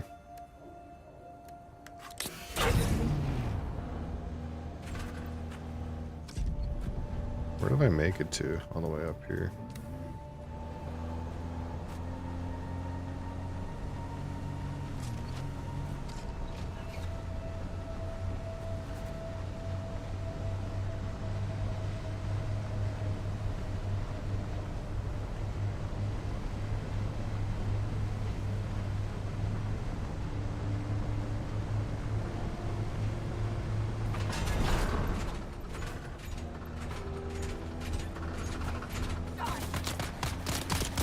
Die? No, you. No, you die. Stop hurting me. I'm just driving my car. What did I do to you?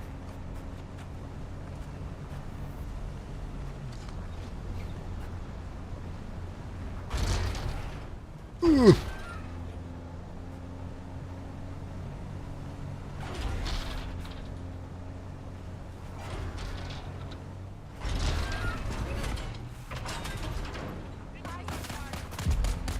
Am I gonna get killed from inside my car? That's pretty damn rude.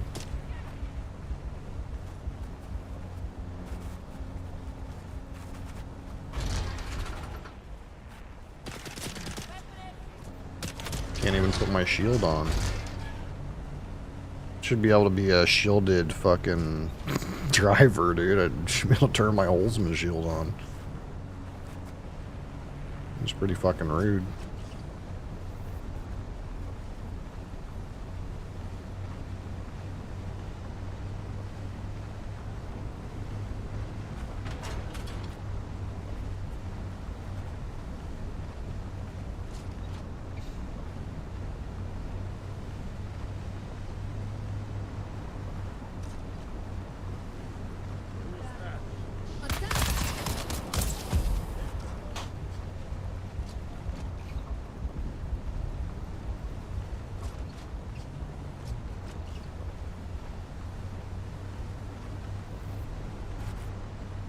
There's a cave over here. Where am I? Was this a buildable spot? Oh, I kind of like this little cave. I could have built around that little thing. Or wait, no, that's the thing. No, that's not. Maybe that would have been a cooler base. Oh well.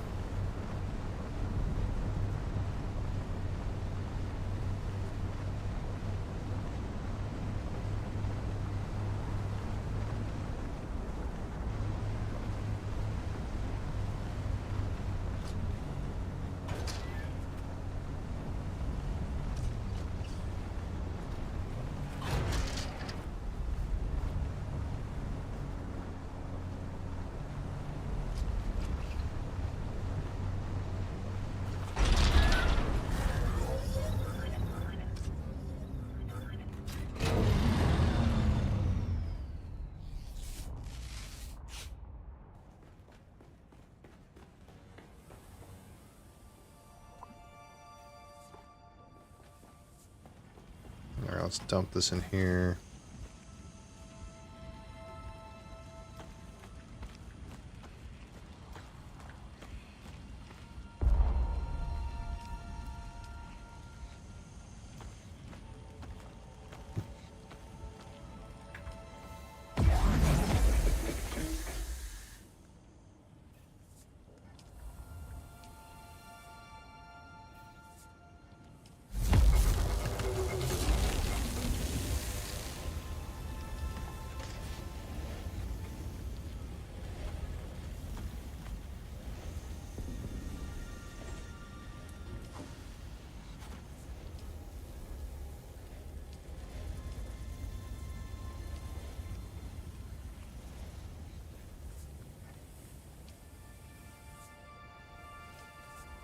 Using all kinds of water. But that's okay. That's the whole point of gathering corpses. Yeah, maybe let's go... Wait, can I build a thruster?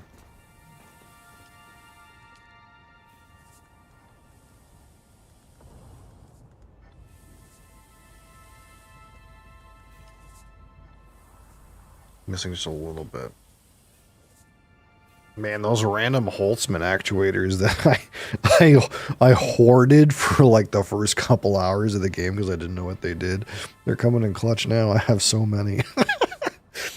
Those random Holtzman actuators.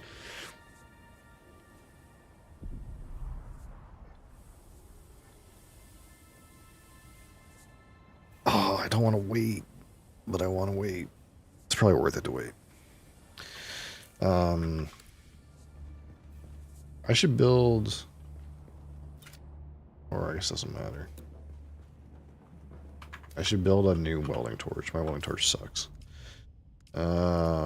Research. I need new power pack too. All takes aluminium. Guess maybe if I was smart, I would just boot up another one of those refineries, but I'm kind of okay with, like, waiting for it to do its thing. I don't need the stuff right this second.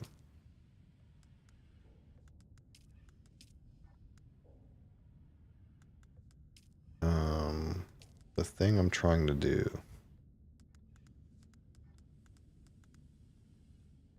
It's steel.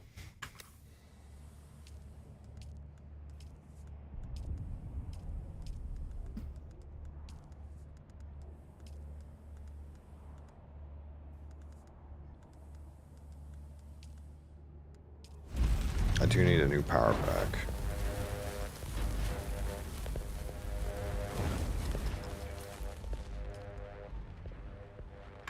I'll just hold on to this one for now. Just because I'm waiting on the thruster.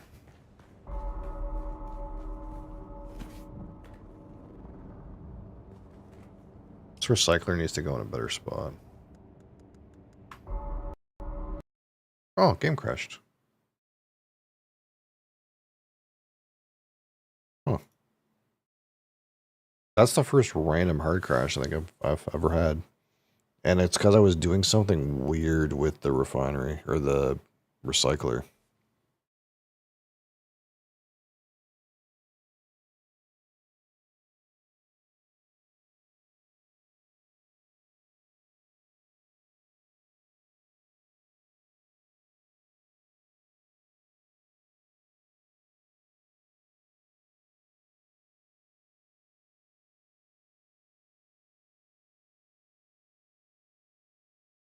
Hey, listen. I'm listening.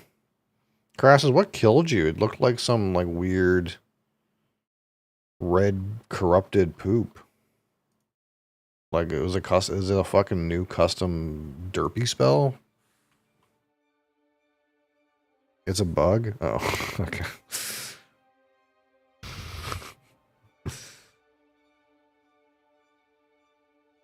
It was like, it looked like you were like, I dream of it. like you took damage from, like, you know, like the bread balls that come out of, like, corrupted blood, essence monsters. It looked like that animation appeared on your body 3 times and killed you, but it wasn't corrupted blood damage. Call me Crassus 1 now. It's like because yesterday was your birthday.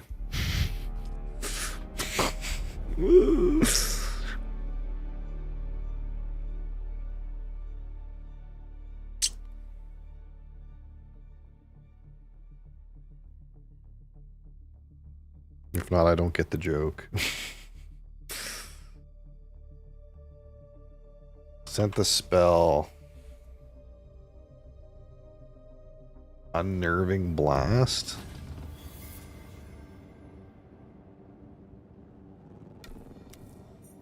Oh, cause Tyler won crash out. Oh, it's just invisible. It looked like it pulsed red, like, physical damage on you.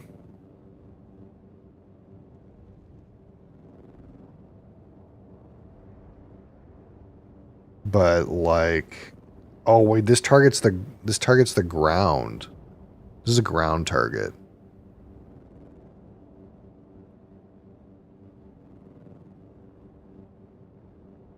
Oh, that's fucked up.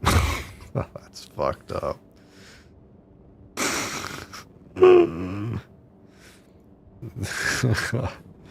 That's fucked up.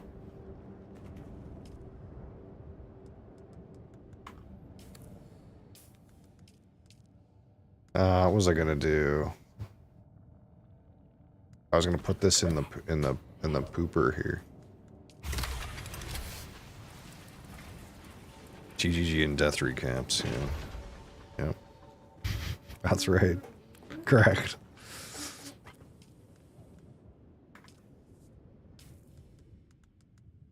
Okay, let's put this industrial compactor in here. I don't need that. My inventory's so fucked, man. I need to fix this shit. It's fucked. Brr.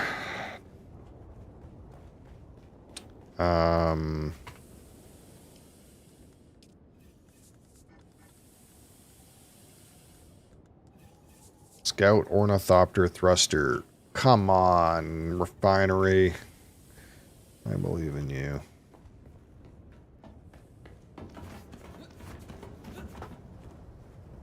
Okay, so I need to take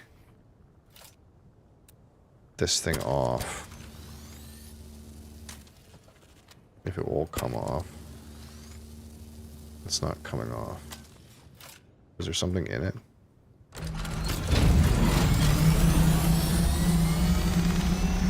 No, there's nothing in it. What? Detach.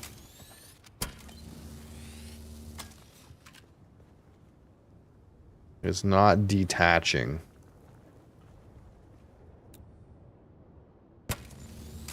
Is it not detachable? Oh, there it goes. What was that? How heavy is this?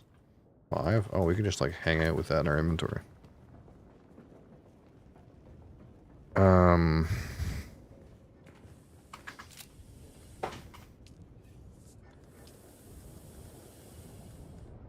Thruster. Oh my god, it's so slow. Money. Let's take our money. Money. Worst part is I don't even know where all my money is. Like Scrooge McDuck over here. I don't know where my money is. Just randomly in a bunch of boxes. This shit needs to get fixed. Just fucking... I think the first thing we're gonna do the next time I'm on this game is fix this. Whatever the fuck this is, we're gonna fix this.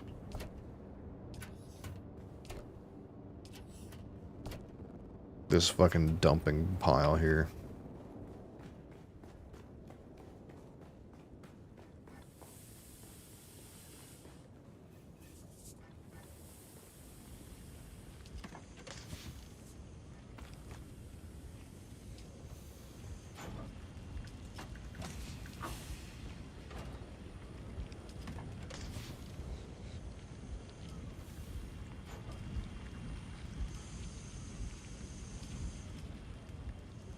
We'll have to go craft amount 113.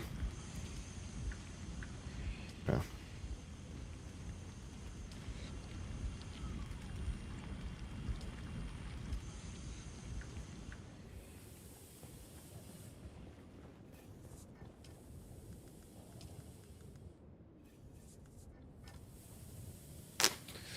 I need some boosters. I need to use the boost. Use the boost to get through. So when the thing says you need water to travel, like, through between the maps, what does that mean? What does that actually mean? Am I gonna need more gas?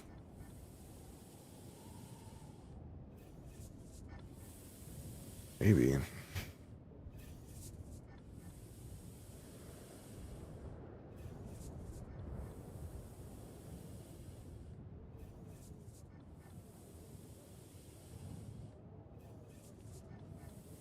Go, go, go. Go, go, go. Go, go, go.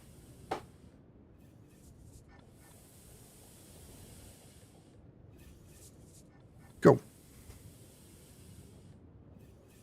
Go. Boom. Bam.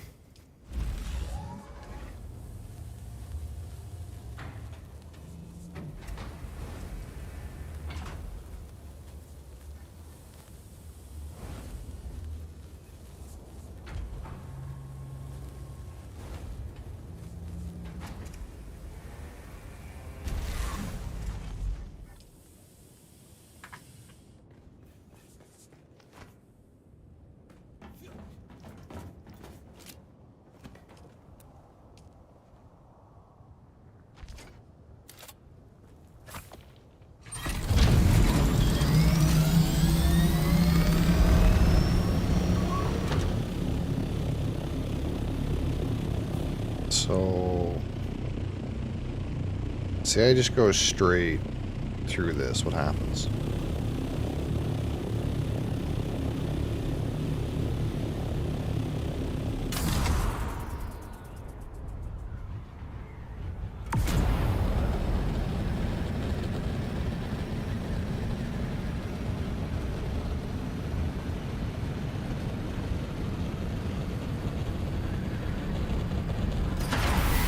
What? I turned it off in time.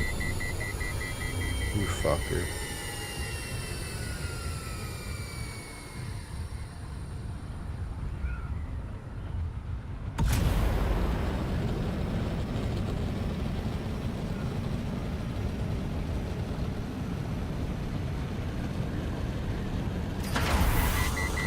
What? Do I have to turn it off and on toggle? It's weird. Oh, it is what it is. I have to toggle. It's not like a hold, it's a toggle. Oh, I see.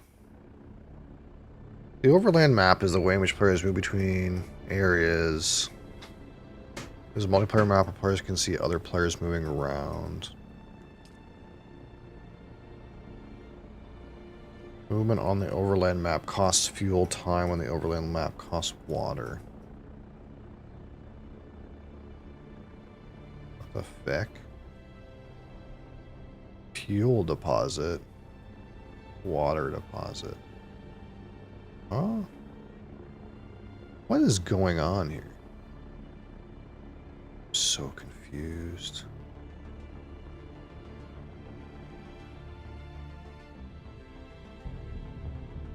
Deep desert. Well, that's not where I want to go.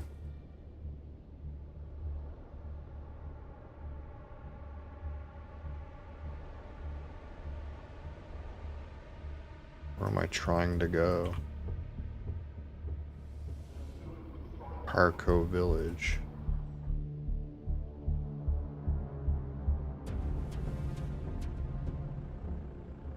So what do I do? Do I just click?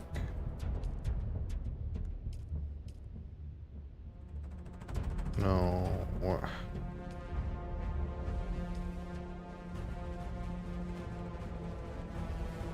Happens if I go here? What happens?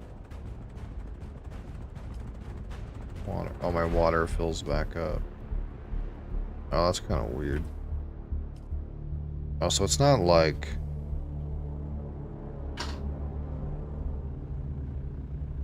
Let's just feel... it's just like a little mini game.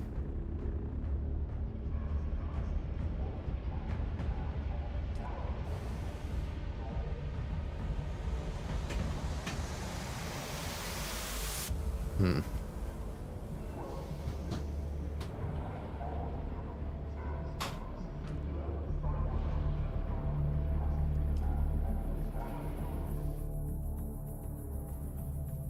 Interesting.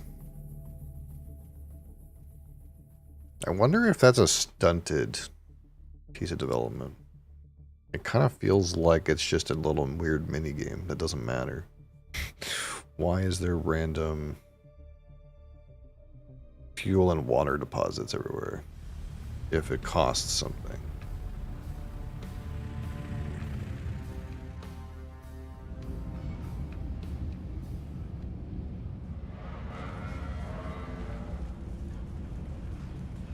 It kind of feels like, well, fuel and water is a principle in this overland map, except it's not, because you can just go fuel up. You know, it's like it's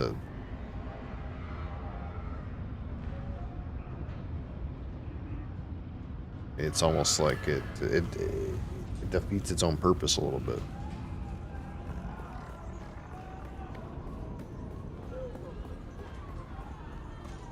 Okay, so one thing I have to do is talk to some black market something something for some reason. But you? No.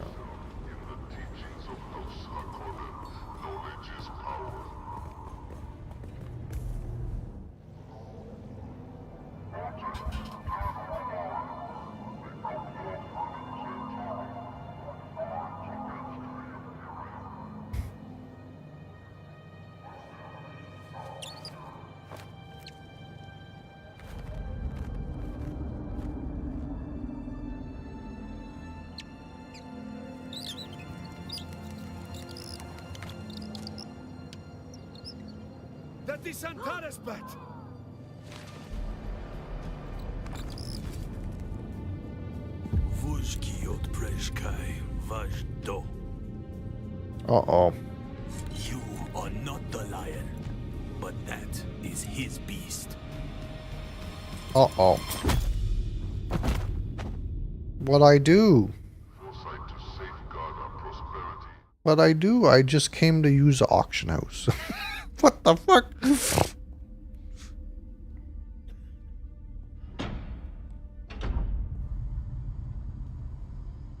I didn't expect this. Let's make this quick. I have a transport due any time now. Demo, Azat, and whoever you are, get out.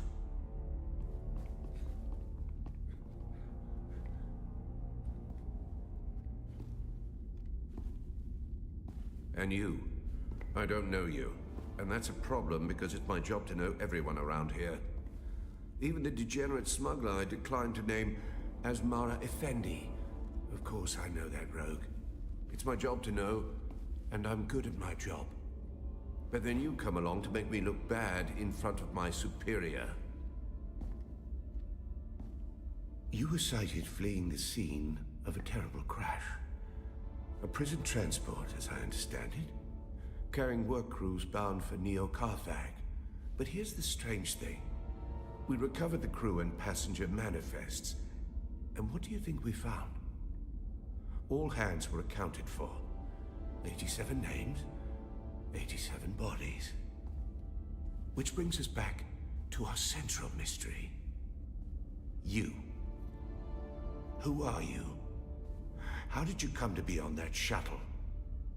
But most importantly, how are you known to the Fremen outlaw Zantara? I don't know, man. The Sardaukar say he helped you, and only you. It's a shame we've not the time to dig deeper. I'm sure you would have much to share given the proper incentive. But alas, my expertise is required elsewhere. And while the Sardaukar are many things, jailers, they are not. So then, you may take your secrets to the. All right. Well, it was a good playthrough, guys. Confederate. It's all right. You know, we'll call it here. No slight to you, Tors. I just thought that this interrogation might benefit from my visage. Casimir Fenring.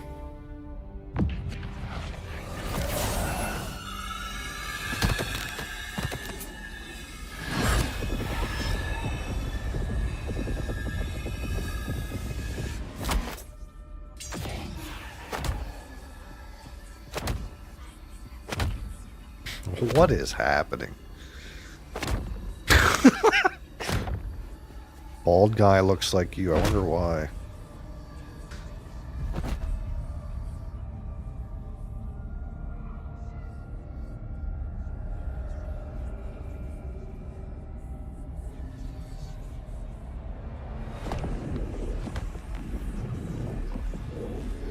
Do you see, Sub-Prefect?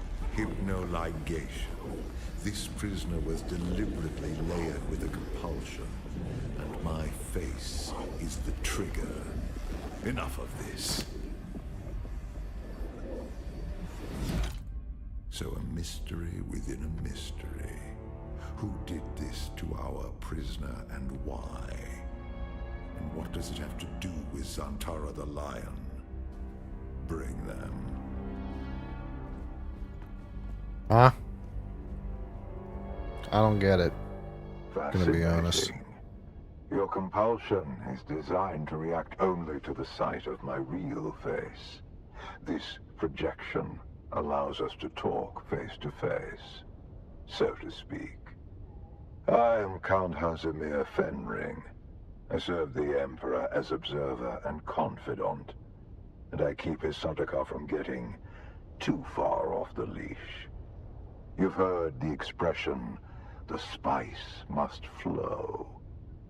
I am the man who ensures that it continues to do so.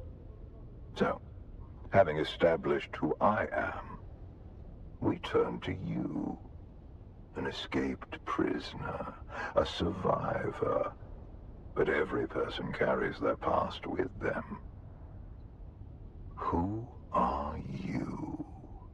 It's kind of weird. Like, I was so, like, taken out of the weird, like, story progression of this. It didn't occur to me that if I, like, tried to go to do something, that the game might, like, suck me out of my little sandbox and give me some kind of weird single-player experience.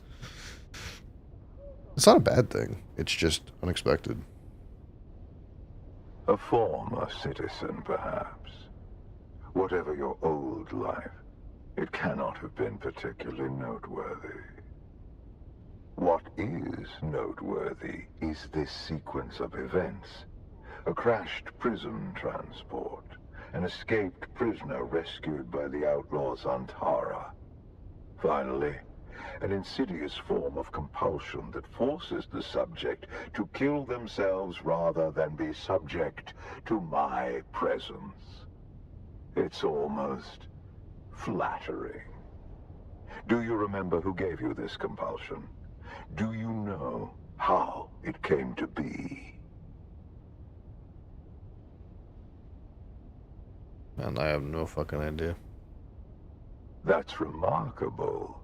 You survived the Bene Gesserit test for humanity. There are very few who can boast of that. And then Zantara rescues you from the wreckage of the ship. Why you? What is your association with him? Truth be told, I am less interested in the outlaw. The Sardaukar want his head, but my interests rarely align with those of the Imperial Legion. No, I am mostly interested in whoever did this to you, and whether there is a way we can help each other. Exactly. You have been a victim of nefarious circumstance, and yet it is clear that you are a singularly resourceful individual. A survivor. I can use someone like you. Someone who can survive in difficult situations. And in return, I promise you answers.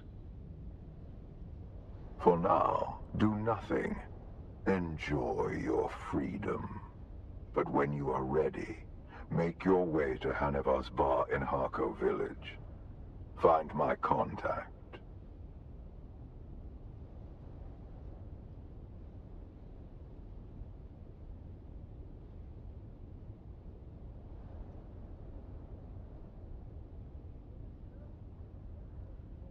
Okay. Gang signs. That will let her know who you are. Be discreet.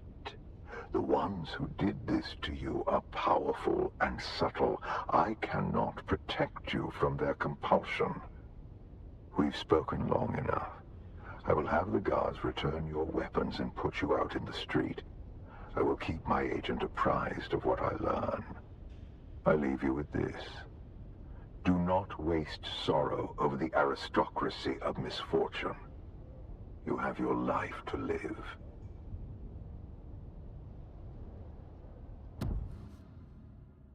Weird.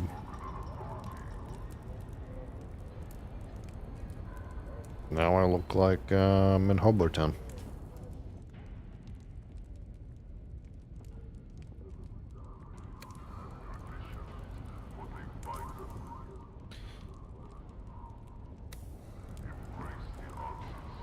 I've been waiting for you. Walk 2 fucking steps and there's buckshot.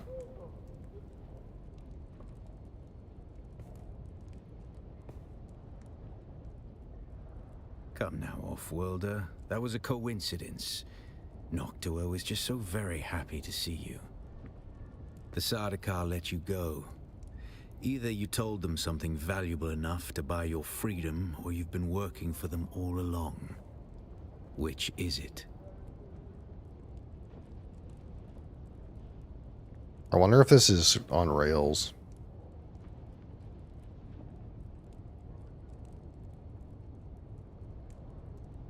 You owe me a water debt, Offworlder, for dragging your carcass out of that shipwreck and saving your life.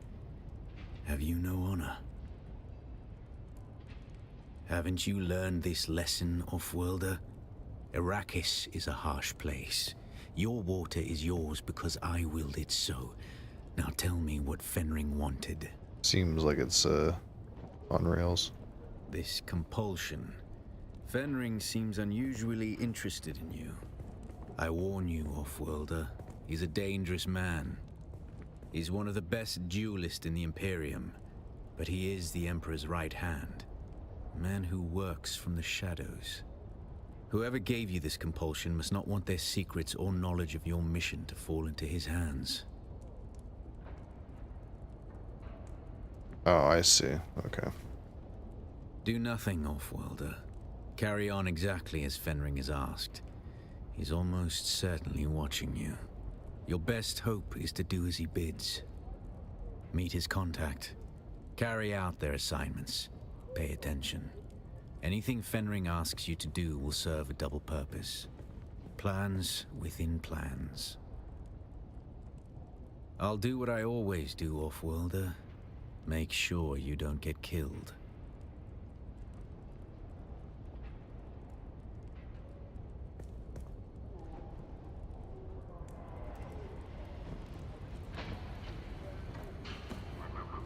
What if I don't like that guy?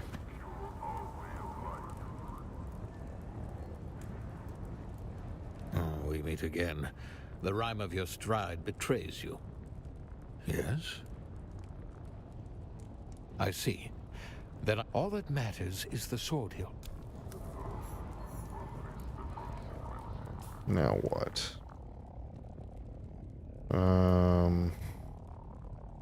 Why can I not, like, go up here? Why is it, like, stuck where I can't see my shit?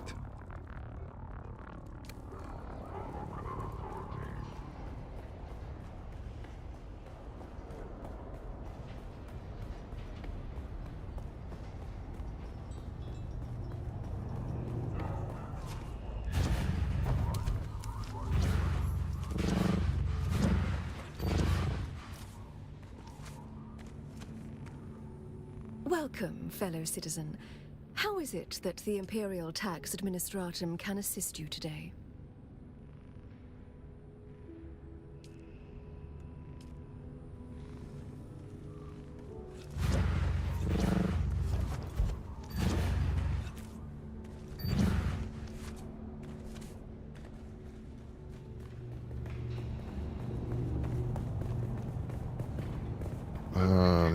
Where's banking?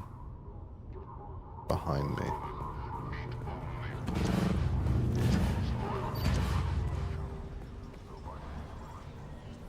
Welcome. Would you like to deposit? How much Solaris would you like? So let's see. 4-man ground car.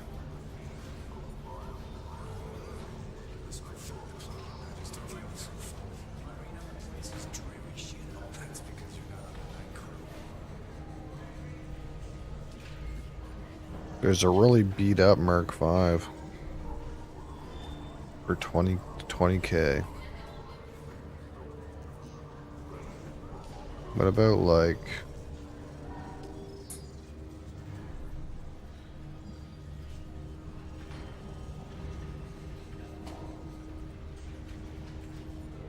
no.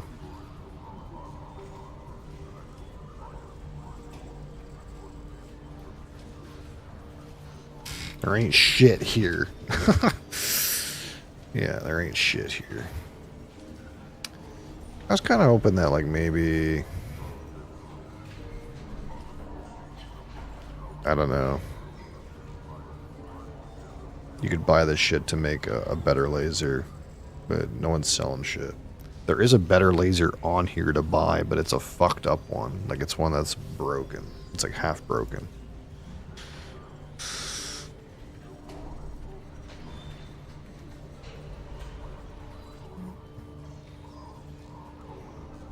Doesn't actually tell me how much it does either. It's this one.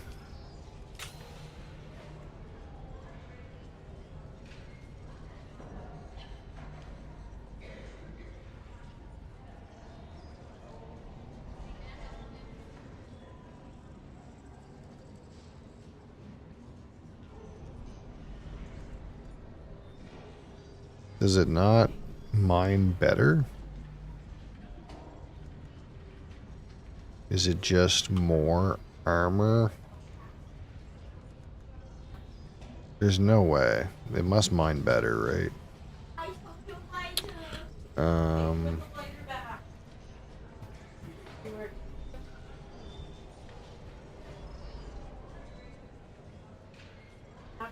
Thank you.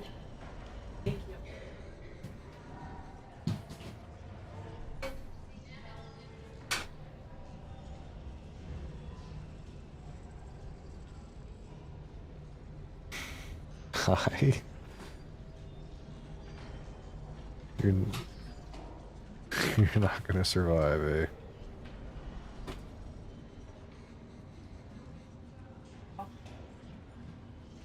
Probably because it's just carbs. If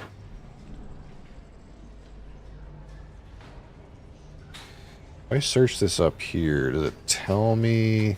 Ah, yeah, it does. Aluminum 72. What about the Mark IV, which is what I have? What the fuck? Why can't it just...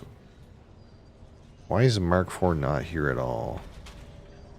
What? They forget this one?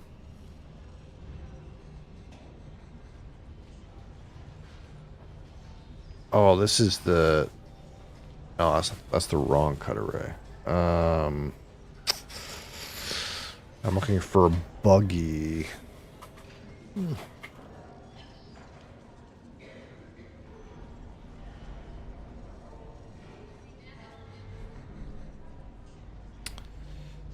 Focus buggy cut array for aluminum 117. Focused. No, this is just that's that's a focused. I want the regular. Buggy cut array for 90. Buggy cut array 5 130. Yeah, that's a lot better. Is there a blueprint for like unique buggy cut arrays here or something like that? Unique schematics.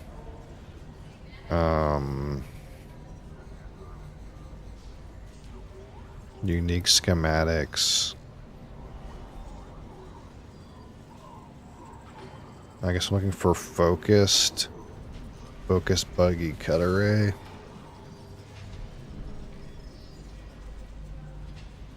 So I could upgrade to a focused buggy cut array if I bought the schematic for it for 15k. And that does what for me? That would take me from 90 on aluminum to 117 on aluminum. I mean, it does help. But what would I need? Do I have 22 spice infused aluminum dust? Is there a unique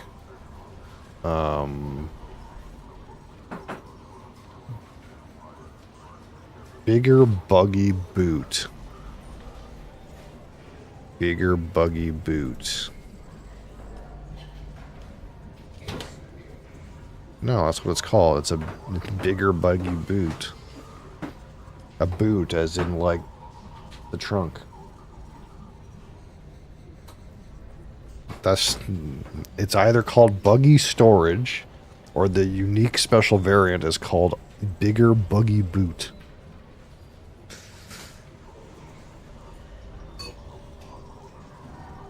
The bigger buggy boot Has another 250 space. That's not very much more. How much does a Mark V storage have? 500. Yeah, it's like halfway. It's like halfway from this to a this to a duraluminum. It's like not. It's just not that much more, you know. Just a little bit more. I mean, this is pretty cheap. I wonder how much work it is to get. Hold on.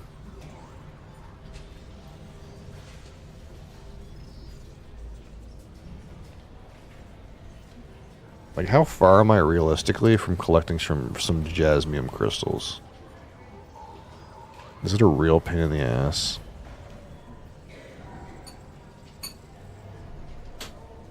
Surely it's not worth it that I, like, buy a half upgrade, right?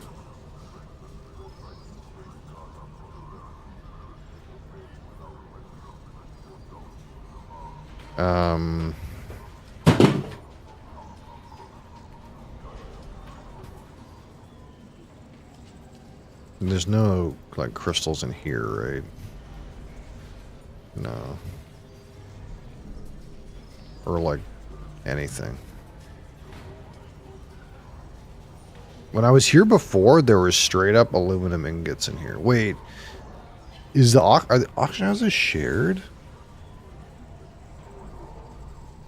Is this the same one as the Arakeen one, or are they different?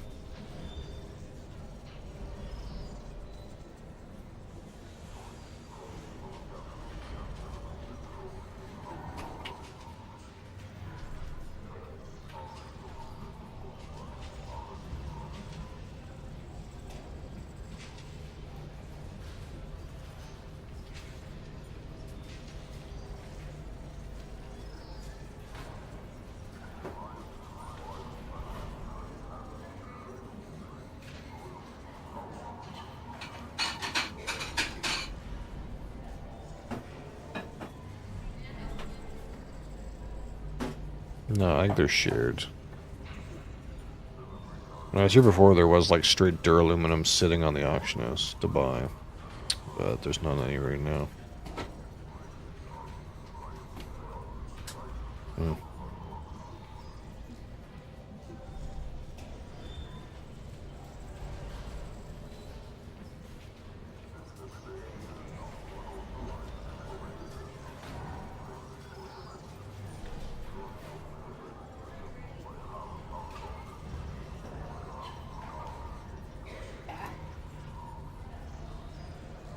In the basket is like. Yeah, that's him worried. Well, I'm always... Every time I come to this auction house, I'm disappointed that there's not very much in it. Am I on a dead server? Be honest.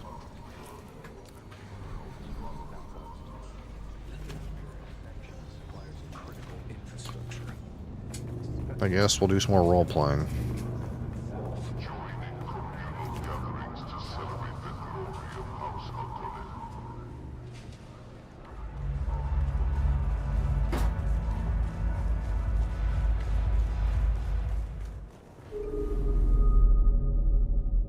Oh, look. The kitten is back. Do we have business?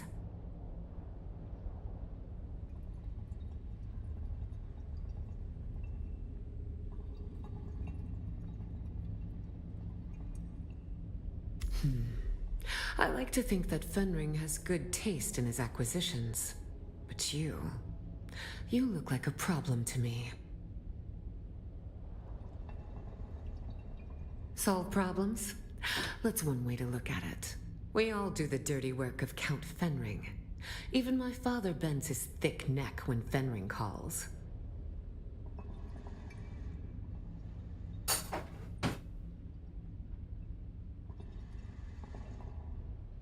Who are these smugglers you speak of? I've heard the name before, but I don't know of any organization that refers to itself as such. Smuggler is a noun, meaning someone who takes goods or people off-world illegally. Why would any organization or body involved in such activities self-identify as that? It's preposterous, as is your ridiculous interrogative.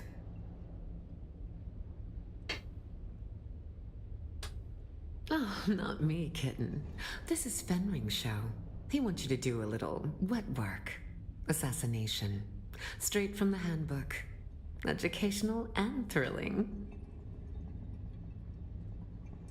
Oh, it's a boring old book from almost 10,000 years ago. A list of ways to kill people, and the weapons you can use under the Great Convention.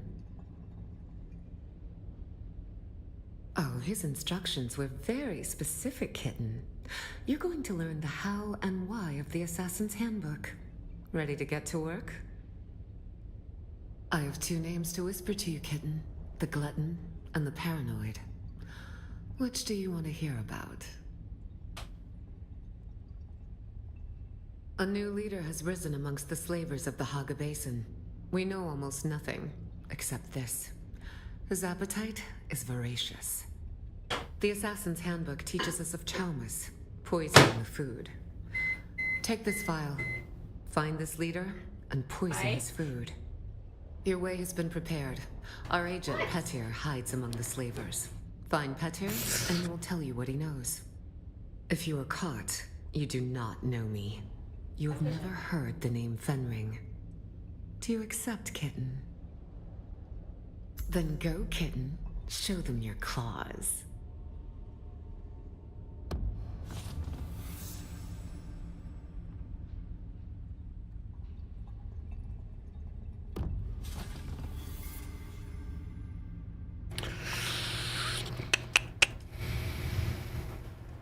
The Glutton.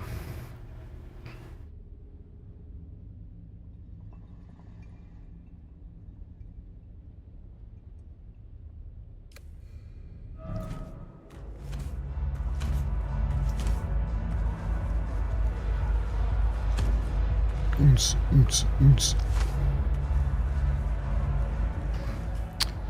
There's some other shit to do here or no?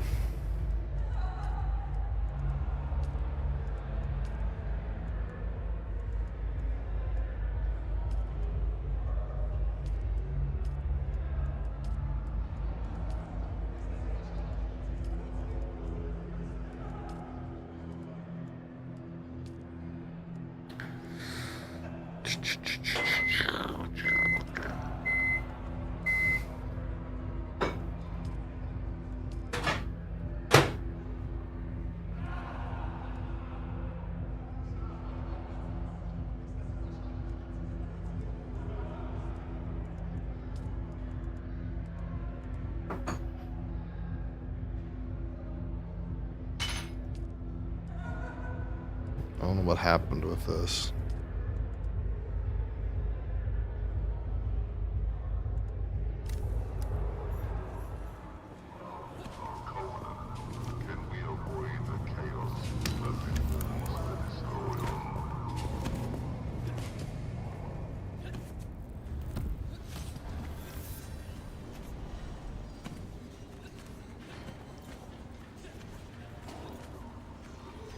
Well.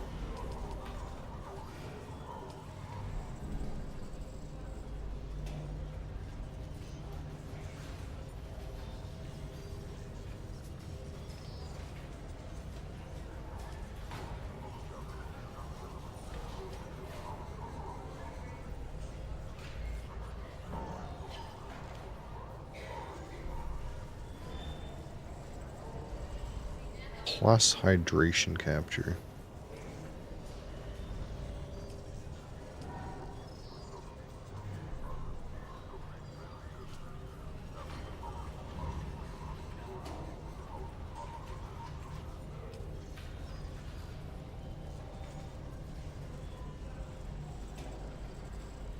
This filter needs to be better.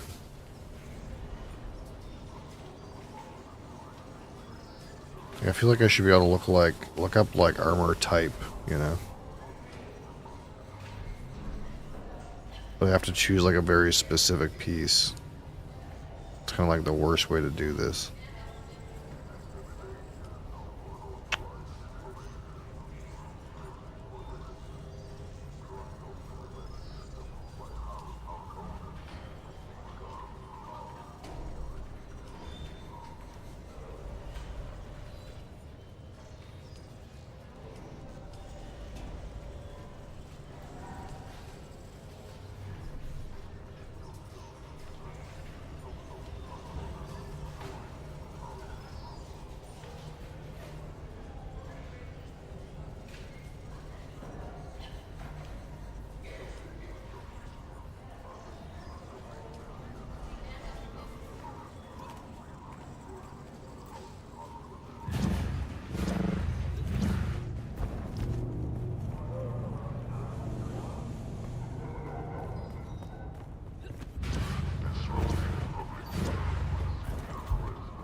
deep desert is here.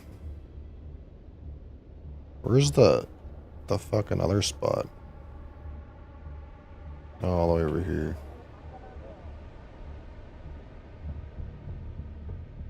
It feels like this is like an incomplete part of the game. Like there's supposed to be like almost like there's supposed to be like more things for you to do here or something. DLC bait maybe, but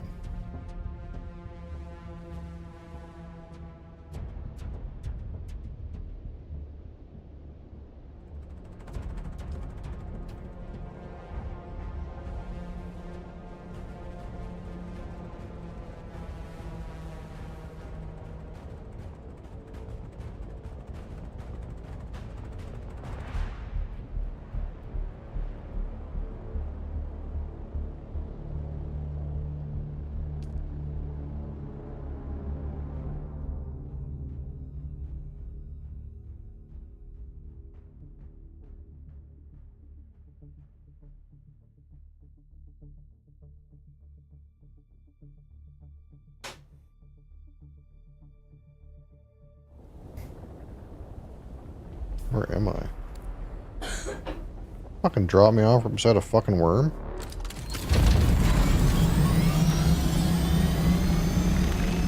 It's kind of cringe.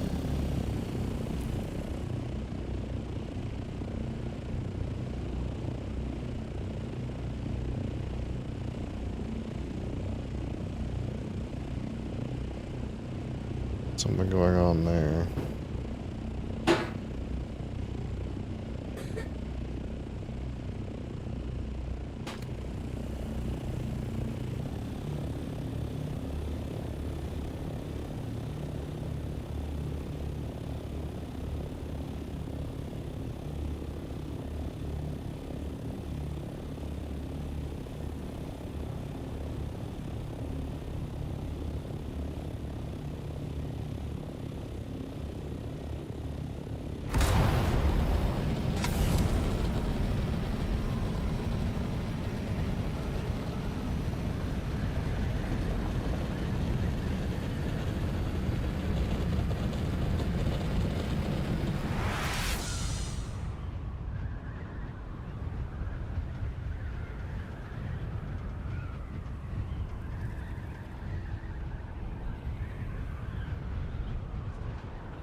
Character feels so zoomed in, but it might just be the perspective from the ornithopter. Wants me to fucking go over here again. They could do to like not reuse the same fucking one hideout so many times. Feels like I've gone here for like 18 different quests.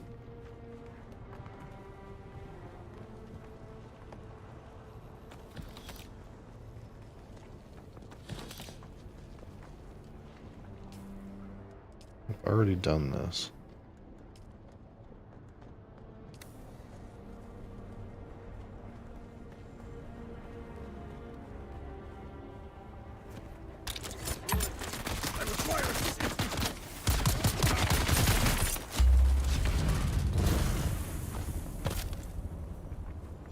Like up here again, this platform guy?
There's a little spice refinery here, though. I guess there's that. Delete that thing again.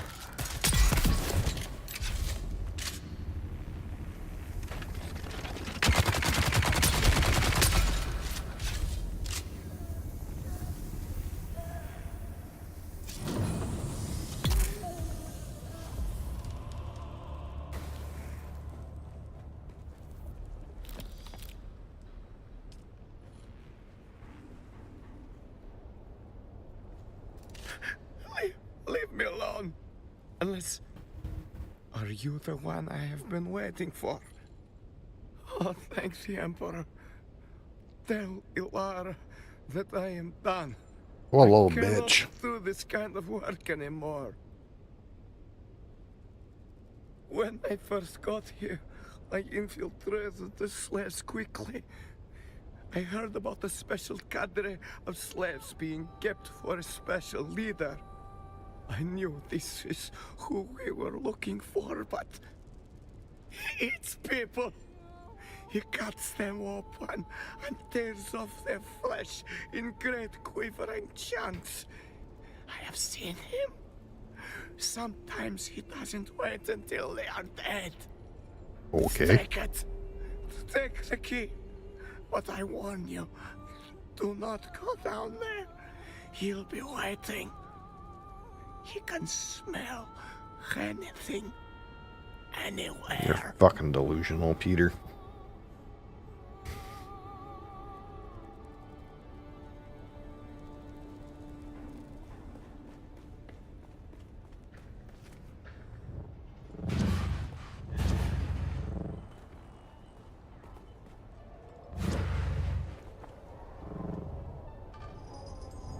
Oh, this place, yeah. I came over here before and it was like, you gotta progress the story to come back here. I guess it makes sense. The Glutton's Dining Room. Chris edits, how's it going? Ah, nice. He's got some shrink-wrapped corpses. Oh, he ate this one.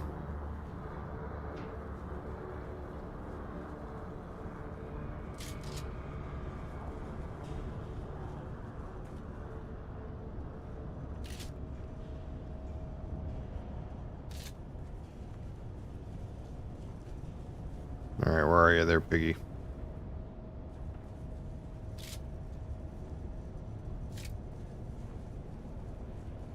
Where's the piggy? Poison the glutton's food. Oh, that's right. I'm not here to, like, just kill him. I gotta poison his snacks.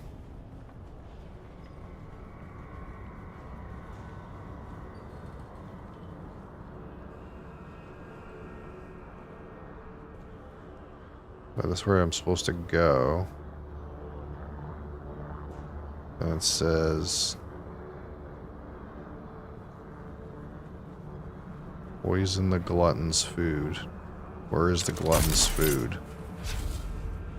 It doesn't do a good job of, I guess it's this guy right here.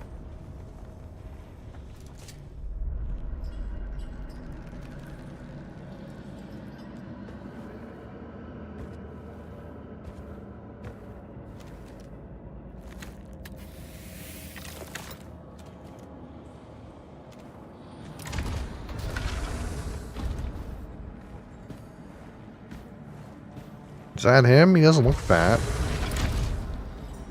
For a guy who is eating corpses. Or it'd be called the glutton.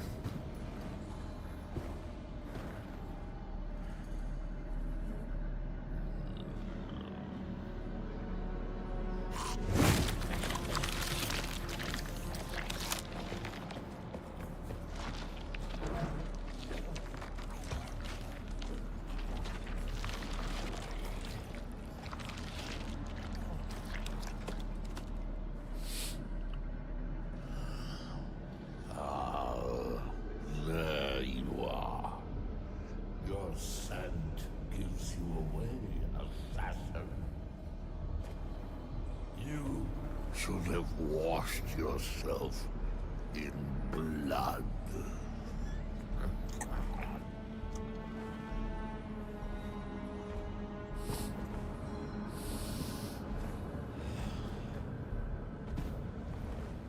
Charm us. Poison in the food. Most poisons don't work on Arrakis. The spice protects. I wonder if the one who sent you here knew that. Or if they had plans within plans.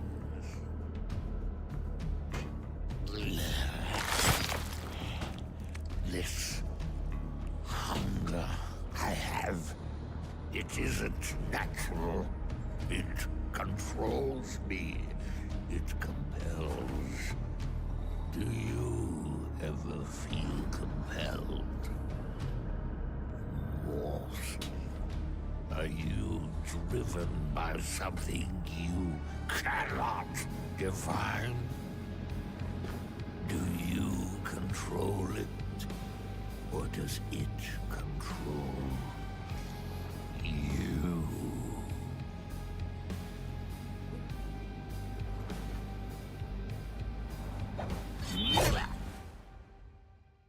Okay.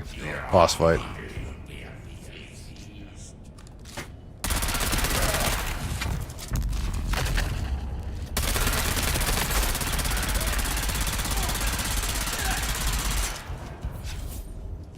Guy's a fucking creepazoid, dude. Oh, shit. Two can play at that game, fucker. Oh, his shield's back up.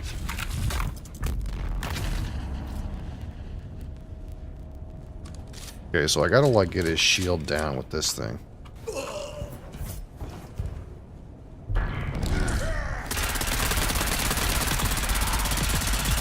Oh, that wasn't so bad. I actually wrecked him with the first set of shots. So he was compelled to eat corpses. He also had a compilation. Like, how does that work? Is that a lore thing? Am I missing a part of the lore with his, like, compulsions?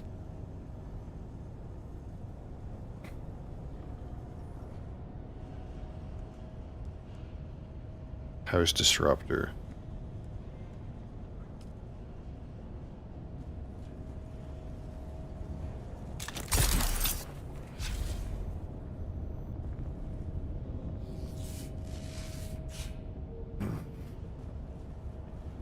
Have whiskey compulsions. I mean, they don't force me to try to kill myself when I see certain people. So, it's a little different. I gotta go back now? Okay, we'll do that next time.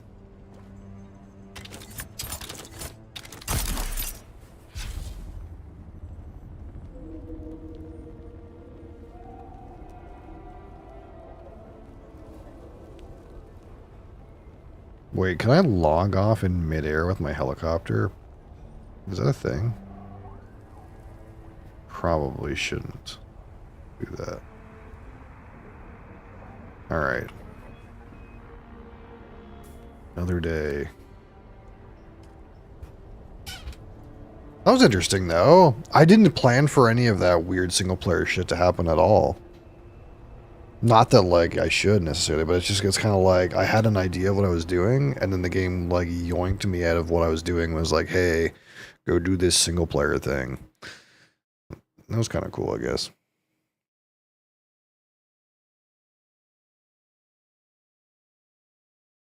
It, like, is starting to do it sparingly enough that I don't mind. I think at first the problem with it was, like, there was way too much random single-player stuff happening. But, like, when it yoinks you out, like, once in a while, it's not so bad. But the thing is, like, I would hate the one that... It happened to be a good time for me to be yoinked out of it. Because I kind of had a lot of stuff set up and I was kind of ready to, like, do something else. But if you're, like, in the middle of something, like you're really trying to get something done, like in the sandbox, and the game was like, hey, let's fucking yoink you into a cutscene, you might, like, really hate that and might not ingest a cutscene very well. I don't know. There's pros and cons. Like, imagine if, like, I really needed to, like, collect some batteries because my shield was about to go offline. And, like, the game, like, put me in some weird cutscene. I'd be like, fuck this, fuck, get out of here, I'm done with this, I just need to go do my thing. You know?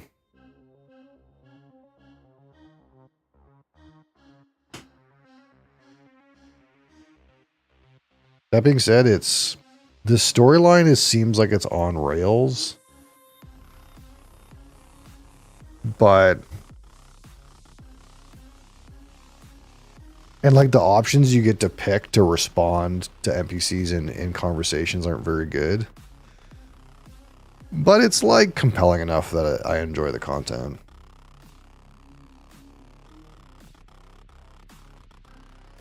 I think it's pretty clear that, like, the choice arcs are non-existent. It's, like, pretty shallowly hidden that there's not much to do there.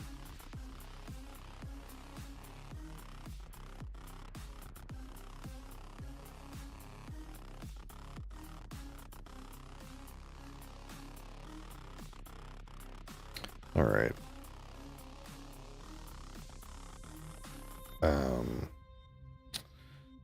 Where am I going?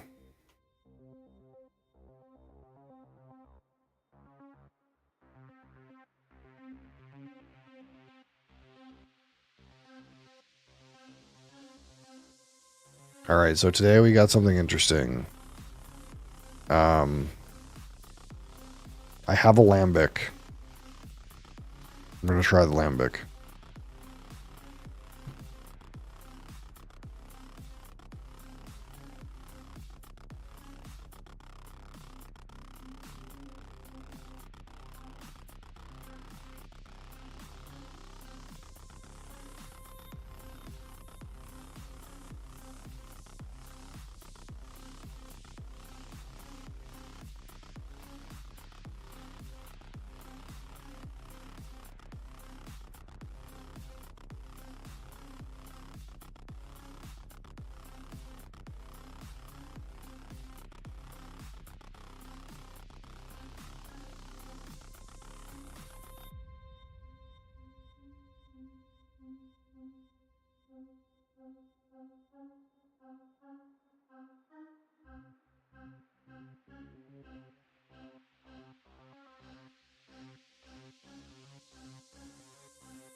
All right, so this is like one of these things I've always wanted to try, and I never ever have tried.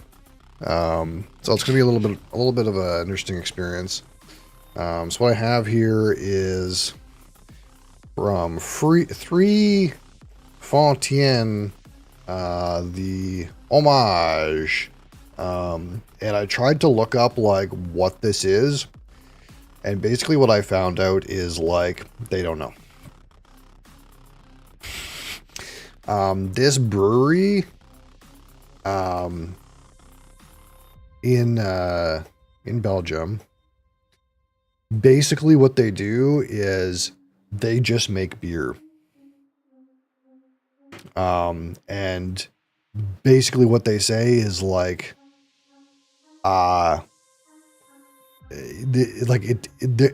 it says what's in it, but like, they're like, well, every batch is different. Every lambic is different. We can't really tell you what this one's like. So this was, this is 5.5% alcohol. It says number 71 Saison blend. It was bottled on June 17th, 2020. And this says it's good until 2040. So again, this is these lambics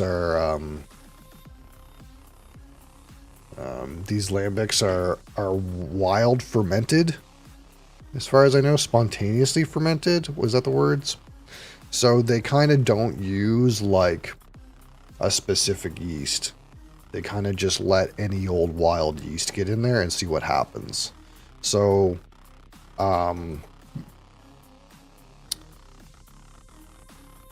it could taste like anything, I suppose. Now, what it does say on here is, for this homage iteration, we blended a Kraken lambic, 26%, with a Frambozen lambic, 74%. Both macerated on stainless steel. The weighted average maceration time was 6 months. While macerating and blending, we used lambic originating from 5 different barrels and 9 different brews. So this particular blend of beer, lambic beers, seems to be 9 different brewing sessions and 5 different barrels. So that means some of these brewery sessions end up in the same barrel as others.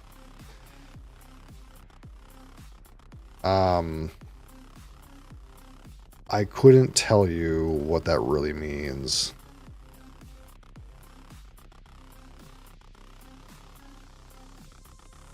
Where's Ben when you need him?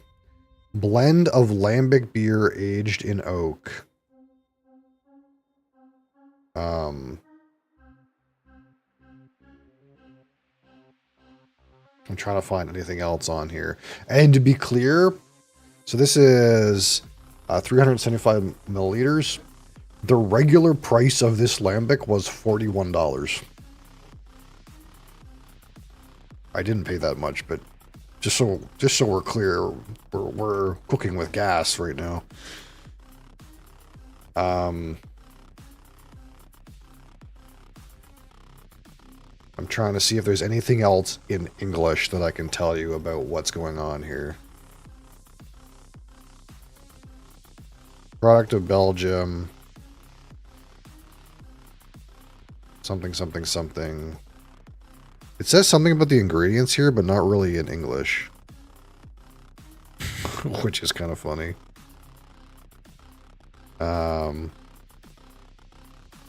Slow and all-natural maceration of hand-picked whole raspberries and sour cherries.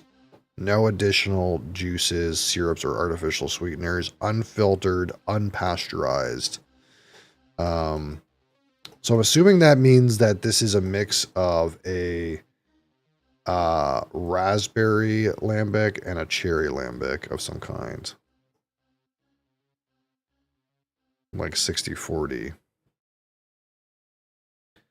And of course, I'm trying to hold it this way because, as you would expect, there's some gunk on the bottom. So we're going to try to not mix that all in here.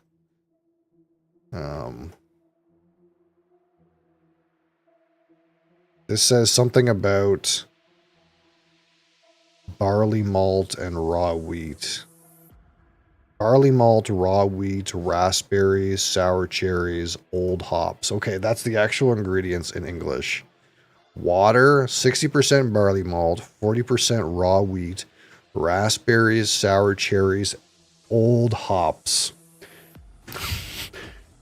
To be very particular, says old hops. Not any old hops, old ones. Those ones that Ben eats on stream and recoils. So I don't really know what a Kriken Lambic and a Frambozen Lambic is. But this is apparently a blend of Lambics. So here we go. I don't know if this is the right size vessel for this. Maybe I should use a Copita. I don't know. There's not that much actual liquid in here, but we'll see what we got going on here. You think this is gonna like slam what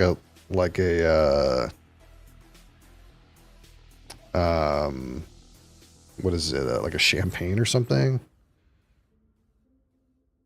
Like it definitely is bottle carbonated. Oh, it's coming out real easy though.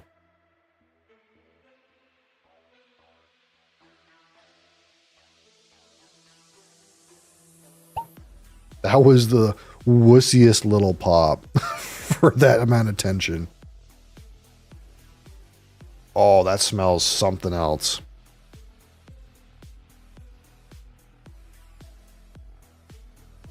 Cork smells like wine, sour cherry, malty beer. It was like some real strong red wine kind of notes, but it's like mixed in with like a malty component. You could say raspberry in there too. We're gonna have to flag bomb down to try this probably, because this is one of those ones that you don't get to try every day. They have like 4 or 5 different variants of this, or at least they did at the liquor store. Most of them were like $20 a bottle, and this one was regular $40 a bottle, but it was like half price. So I was like, well, we might as well try that one, right? So we want to pour this a little gingerly. So I don't know what the difference is between the like why this one's twice the price, but I don't want to get any like gunk in here. Now it is barrel aged. It has got no head whatsoever. Let's just like put it at that. That's like half. Okay, so this is flat as far as I can tell.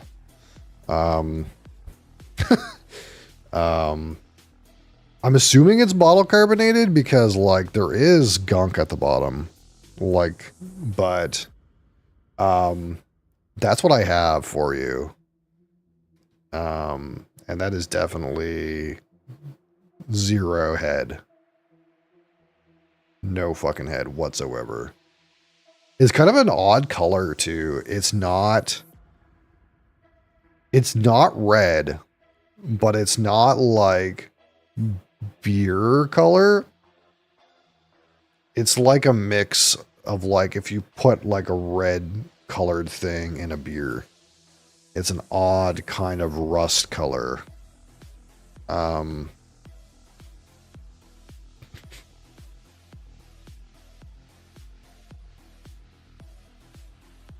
Oh, that's so odd. It's like an amber lager, not quite. Maybe it looks like an amber lager on the picture, but it's like more red than that in person. Kind of like an amber lager had like some amount of red food coloring in it. It's hard to say exactly. It doesn't look right, if that makes any sense. It's kind of off. From like a typical amber lager color, like it's Like someone put some drops of red food coloring in here or something.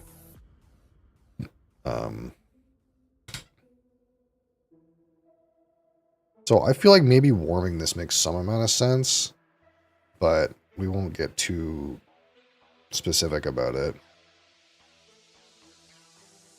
It kind of smells like... It kind of smells like an odd red wine and beer.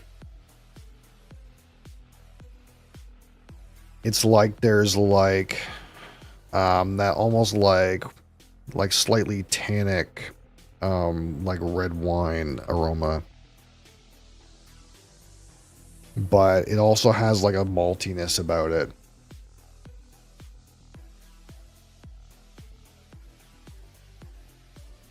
It's not like super duper olfactory. Like it smells strong, but it's not like there's a lot going on with it.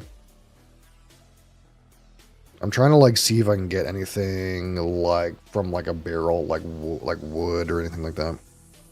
Because this is barrel aged, but I think again aged in oak, but not necessarily like an X-spirit barrel or anything. It's probably just like an oak barrel, and it could even be a giant one too. I don't know. There is definitely like an odd bitterness about it. And there's like a sharp acidic kind of component.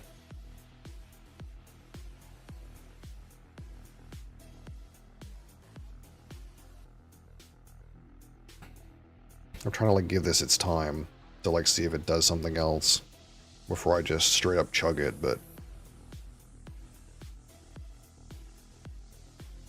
because I've never had one of these before, I don't know what to expect, you know. If you're a lambic enjoyer, hit me in the comments. Is this what I should expect? There's there's kind of a like a malt sweetness kind of in there too.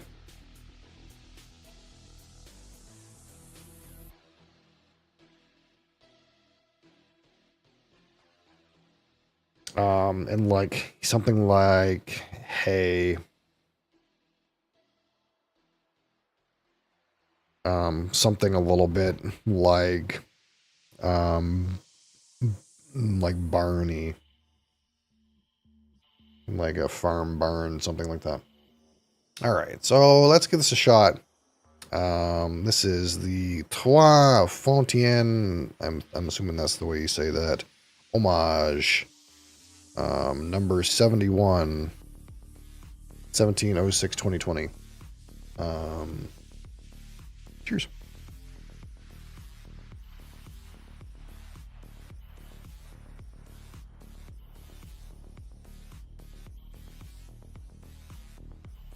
Ooh.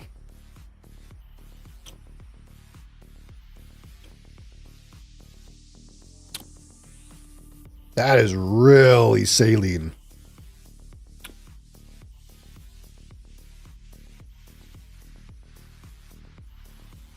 Okay, like the first impression, like drinking blood. Really salty.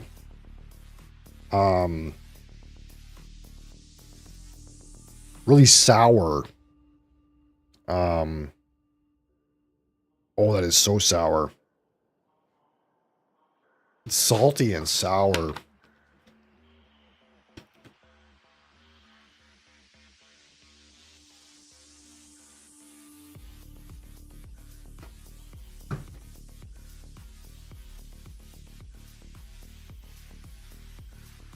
That is so weird. You can tell there's more to it than that, but the initial hit is like so salty and sour, like almost like devoid of anything else. It's overriding. What else is there? I can tell on the nose that there's like some malty components in here. It's so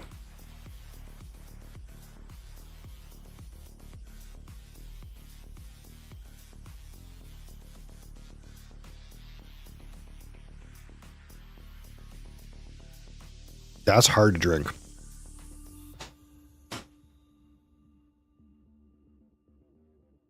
Oof. That's not what I expected. I don't know what I expected, but it wasn't that. So like when you get this on the palate, not yet, but they might. When you get this on the palate, initially extreme saltiness, followed by extreme sour flavor. It's like once you swallow and get into the finish, then like some other kind of like things kind of appear out of that. But it is really, really intense. Like challenging in a very, it's a challenging beverage. I'll say that. It's so salty and so sour.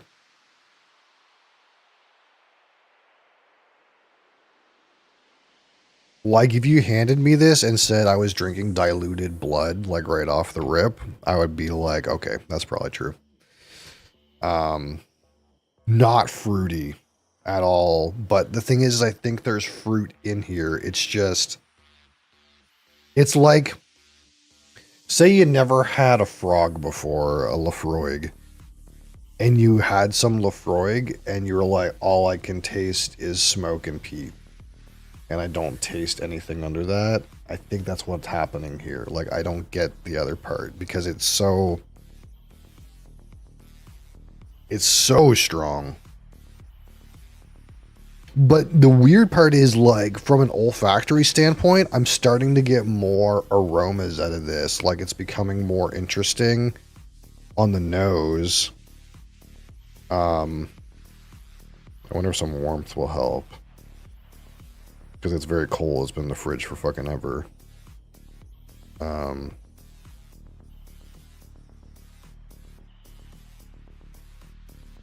Like I'm getting some strong olfactory notes.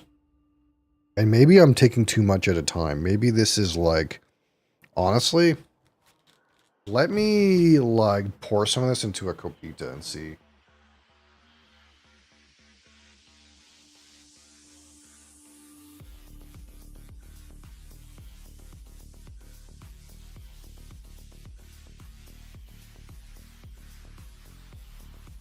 Like, I'm thinking beer glass, but like maybe like this is like more, you know, like this, you know?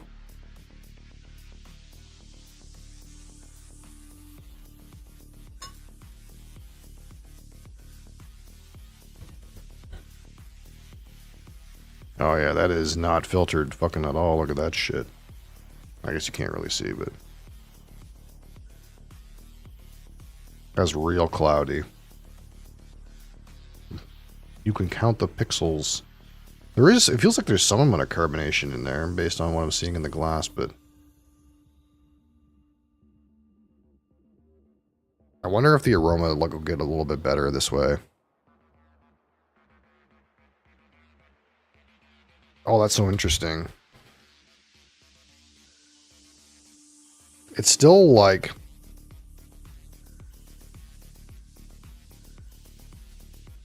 really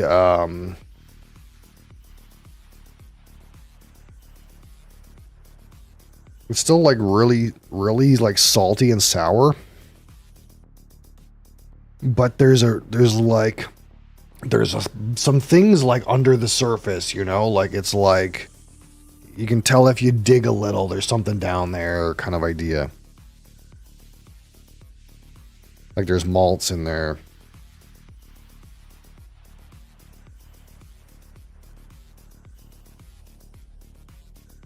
A little bit like hay. Something like a little roasty.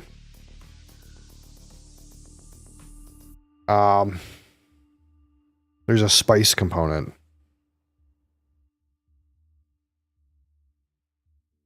I never had like, oh, I think one thing I will say, I've never had a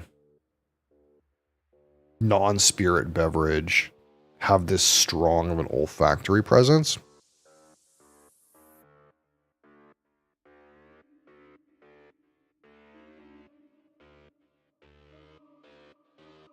It is very loud out of that glass. There's no reason that I have to drink it out of that one.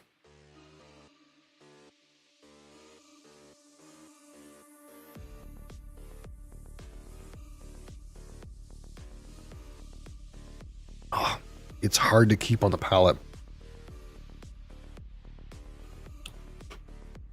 It's kind of funny. It's like, oh, it's rough. With whiskey, the part that's hard to keep on the palate is once it starts to burn. The alcohol starts to burn. This is so like salty and sour that I'm trying to hold it on the palate to get through the like salty sour part to try to get what's underneath that. And then my body's like, you gotta get this, you gotta get this out.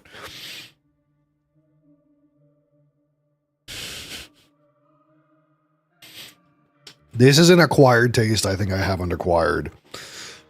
Holy.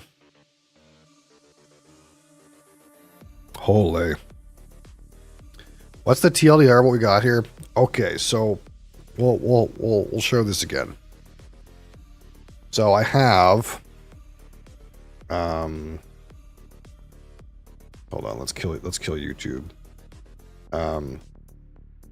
This is Steve-O from Jackass Butt Chug It.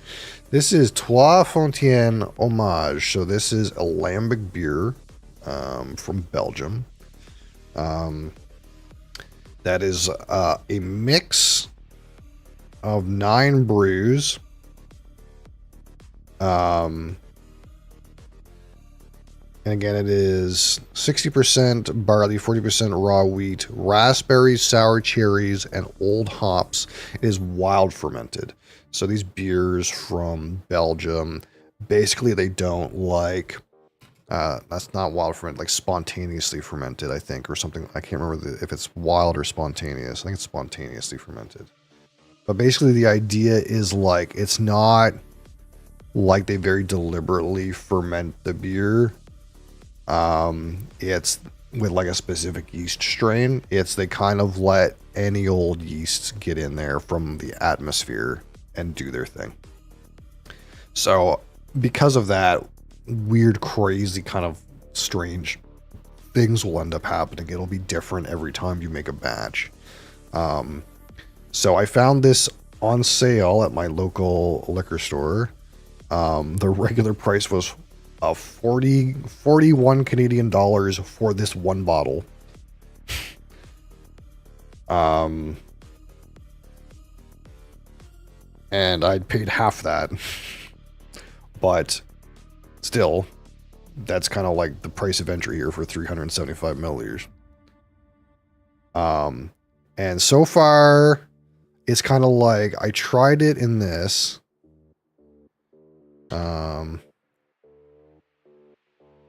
Drinking beer at 10 a.m. fine, I'll get one too. Yeah, I'm trying this lambic. It's kind of something. So I can tell like on the aroma, again, the aroma is like really intense, but it's like really salty, really sour, but there's like those malts in the back. There's a spiciness.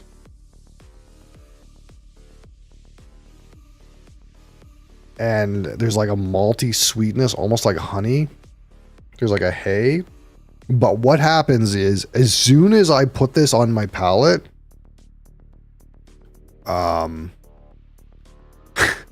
it is so strong. It is so salty and so sour. So with whiskey, what we try to do is you drink it and then like hold it on the tongue, basically for as long as possible, and eventually like that heat might overpower your palate. For me, 40% alcohol whiskey I could probably hold on my palate forever, but like, you know, you try to like get as much flavor out of that as possible by holding it long on the tongue. This thing, my body, after holding it for a little while, goes, this is not supposed to be in your mouth. You need to get rid of this. And I can't hold it for very long. And it's not because it's high alcohol. It's 5.5% alcohol. It is so sour and so salty. And I feel like in order to get the most out of what this beer has to offer, I need to get past that salty and sour part. But my body is like, what are you drinking, idiot? Swallow that or spit it out or something.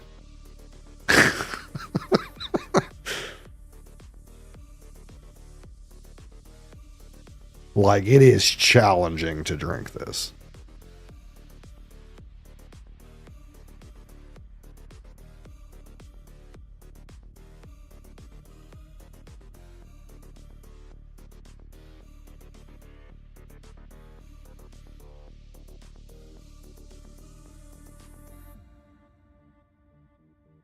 I'm getting better. Oh, it's so salty. Oh, it's so salty, man. It like almost goes like tomato juice.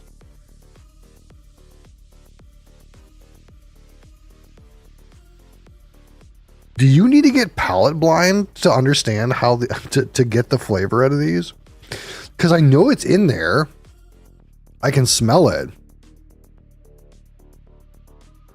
Like, I can smell the other parts.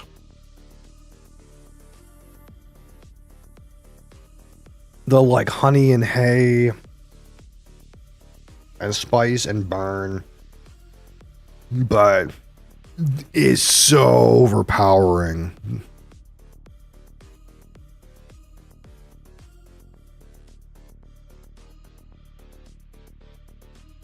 And I wonder if it's like, if it's just like peated whiskey, or like the first time you've had a peated scotch in your life, you're like, what the fuck? You know what I mean? You're like, what the fuck? My mouth is exploding. And you can't get the weird caramels and subtle fruits in the background. Like, that makes some amount of sense, right? And I'm wondering if all these lambics have this kind of,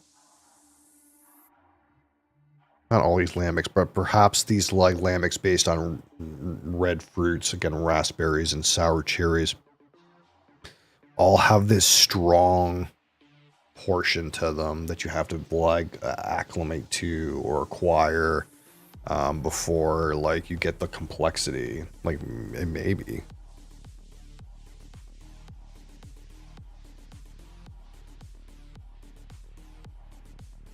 Like,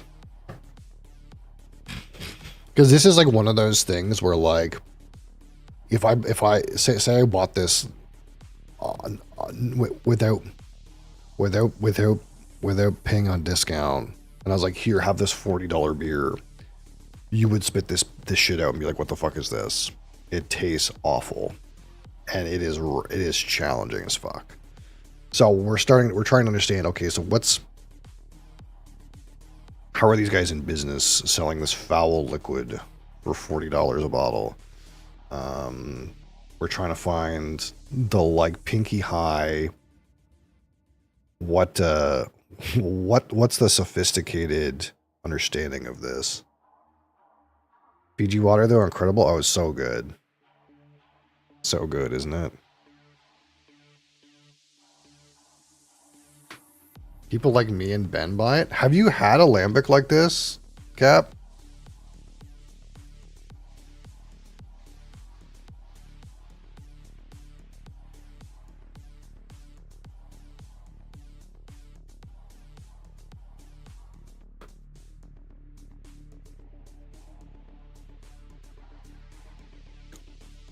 Like this one is a blend of 9 brews.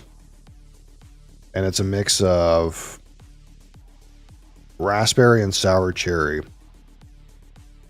And to be clear, the hops they use are old. It says here old hops. But like I think you would like remember if it was like this, because I've never had an experience like this before. It's not like regular old beer or regular old sour beer.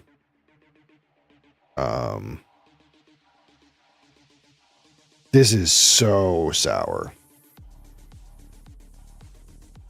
Sour, tart, funky. Yeah, like absolutely. This fruit fly wants some of it. I'm gonna kill you. I missed. But this one is so overpoweringly sour and salty. Like, I can't get anything else out of it. Like, there's no funky part. Like, the thing that, like, everyone was telling me about these lambics is that they're funky. There's no funky in this one. It's just super salty and super sour. Like, there might be something funky in this nose. And if this is in here underneath all of the sour and salty parts, like, holy fuck, this fucker. Then, like, maybe. But this fruit fly really wants it, dude. He's going batshit for it. Which makes sense. You fucker. I want to kill him without, like, knocking anything over.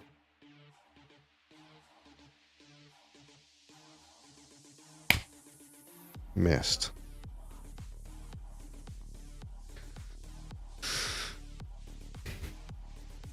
Able to raid in time for you not to be ending. Yeah, we got a little bit. We're trying this, this German lambic beer. This is a mix of a raspberry and sour cherry blend of lambic beers. And by God, is it challenging? It is so challenging to drink, like insane. Like it's just really hard to hold this on the palate, right?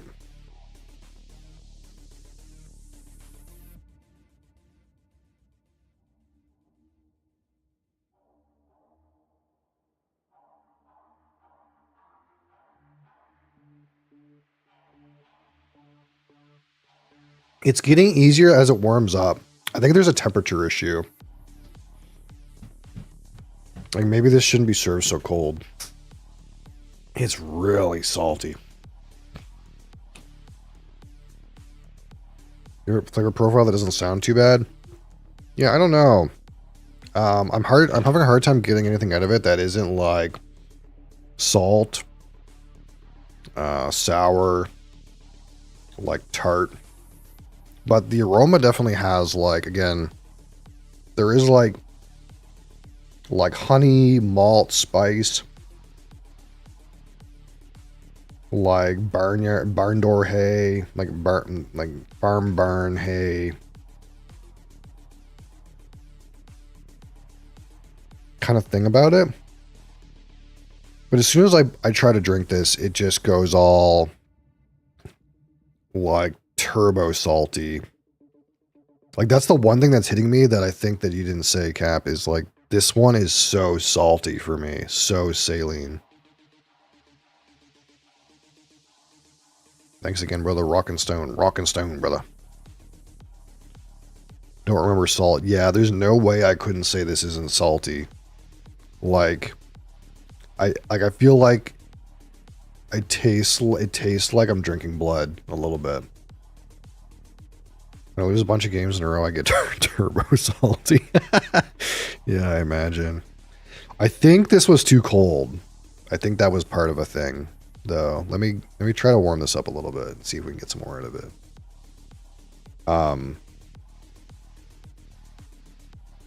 The thing about lambics is every bottling is different, right? So, maybe this one was an off batch. I don't know. Putting a second sip of that in your mouth, I know. I don't recommend anyone, this particular batch will say, I don't recommend anyone try this. This is somewhat of a guinea pig for your enjoyment. I think if you paid $42 for this lambic and got my experience, you would probably be pissed. Now, that being said, a little bit of a burp tasted like raspberry. That's kind of cool.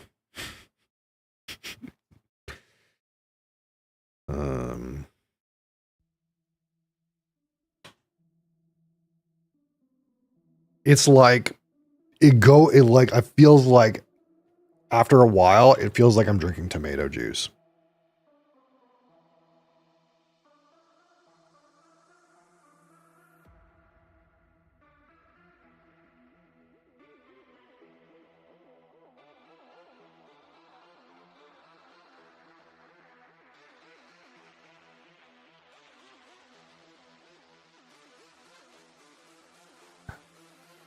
It's way more palatable now that it's warm, though. It's not as just that, or I'm getting used to it. I might be getting used to it, chat. I might be getting used to this foul beverage. I should pour the second half, right? It's called Stockholm. So I think I got what I needed out of this copita. Like, I know there's more to this.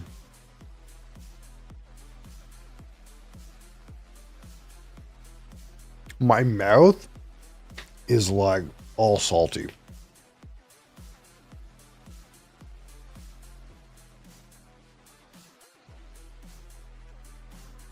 Now, maybe it's like so sour that I'm interpreting it as salt. I don't know. But to me, there's no way it's not salty. Got quite a bit to get done before work today. Yo, I feel the same way every fucking day. I like get off here and I'm like, fuck. And then I gotta go to bed for like 4 hours. Need a palate cleanser? You mean this product placed Fiji water doesn't work? Sponsor me. You can't say this isn't the best palate cleanser.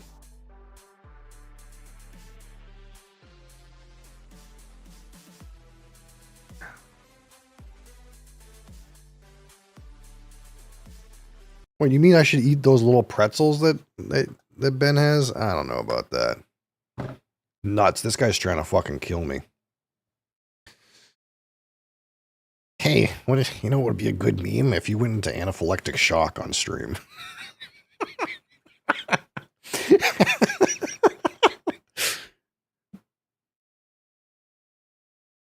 I don't need any pretzels for whiskey.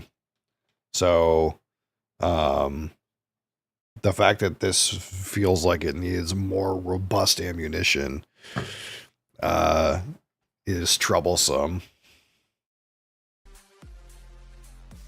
Because we're saying literal distilled beverages that are so potent, they're several times more potent than beer, can be overridden by something that whatever's going on in this thing cannot be overridden by.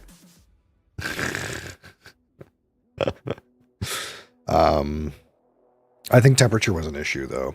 I think drinking this cold was a terrible idea. I don't know if that's normal, that you should not serve lambics chilled. But the warmer this is getting, the less shocking it is. But, man, it's really hard to get much else other than the sour parts out of this. Like, I'm trying to get, like, a malty component, a spicy component, a barrel component, like anything. And, it's not fulfilling that promise. You know what I mean? And maybe this isn't a great batch. Maybe this is why this one was half price to $20 a bottle. Is because this one wasn't very good. This batch maybe is known to be shit. Maybe the lambic knowers of the world knew this was a shit batch and nobody bought it. I don't know.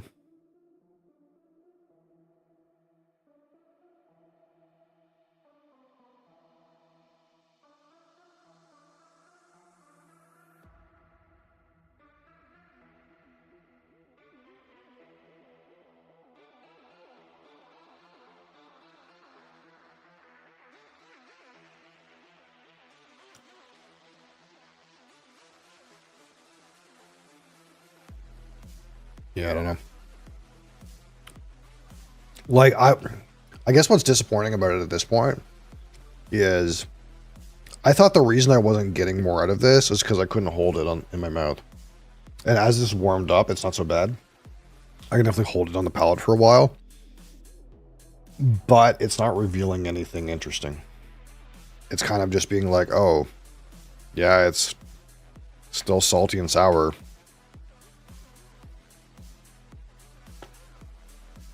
Like, the place where I'm being let down is like, everyone told me lambics were funky, and I don't think this is funky at all. It's just sour. Like, where's the funky? I'm waiting for like the weird barnyard, farmy kind of funk thing, and it's not there.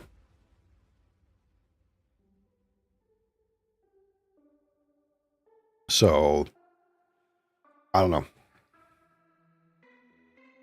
I was so, like, thrilled by this cork, too. As soon as we popped this thing out, I felt like I got, like, 16 notes out of this cork. But it's just like whiskey, man. Like, the aroma, so good. There's even, like, a smokiness to this. And then you get into the palate, and it's like a fucking letdown, dude. I don't get it.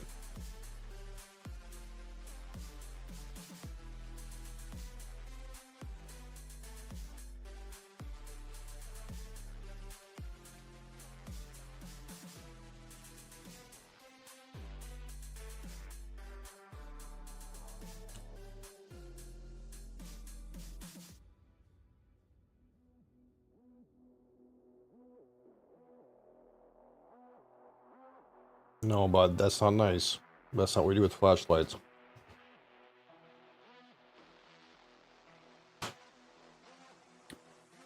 I don't know.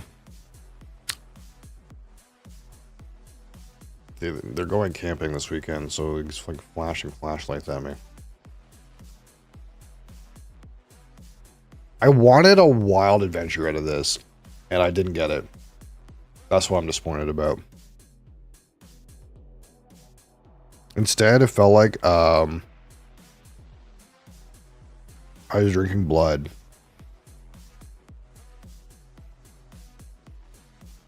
Which may be kind of cool. Somewhat. This was not it. Like, I'm going to be honest. Cannot recommend this one. You are the blood boiler, I guess.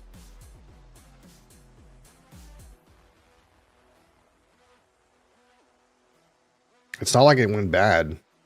It says best before August 26th, 2040.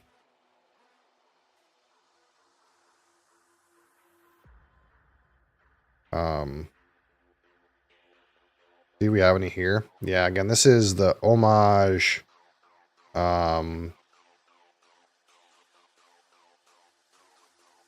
June 17th, 2020 batch. Homage. Again, this is June 17th, 2020. I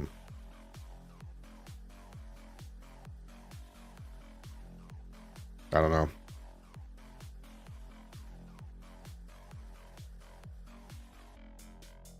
Like, I'm okay with it being challenging. I expected it to be challenging, but I expected more, and off of the aroma, I feel like they're supposed to be, and I don't get it. Like, it smells like there's more going on here than you get.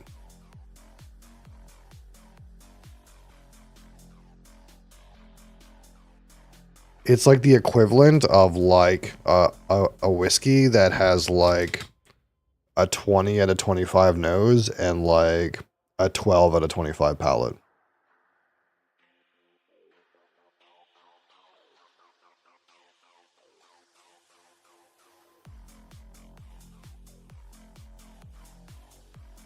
Like, it's easy to get. Like, again, same notes that are on the palate. Like, you can get the sour, the saltiness, the tartness, but you also get like the malts and the honey, and there's like a spiciness to it, and it feels like that's got to be underneath the like sour part, but the tongue doesn't agree.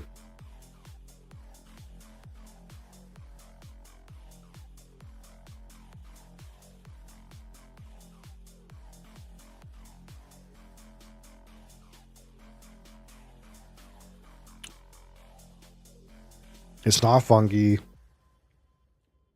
It's just salty and sour and tart.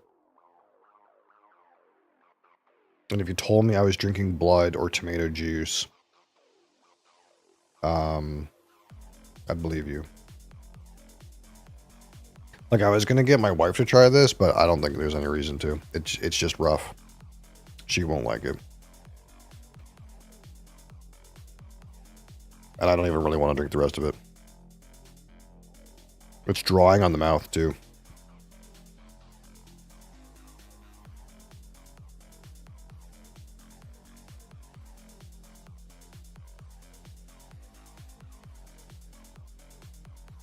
The final fruit intensity, 376 grams of fruit per liter.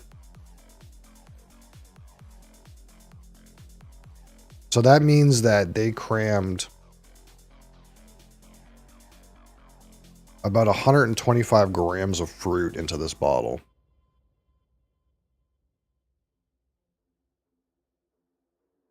Which could explain why it's overpoweringly sour.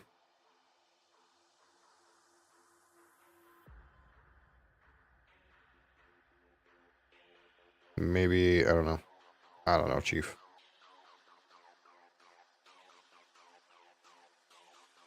Disappoint. In a word.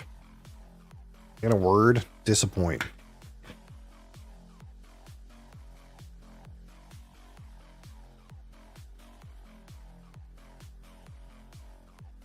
Well, that's what we're here for, though. We tried the thing. It wasn't great, but that's going to happen sometimes. It is what it is. Tomorrow, Friday. Final Fantasy Friday. Final Fantasy 3 tomorrow. What else is happening? Oh, live review, of course, tomorrow as well.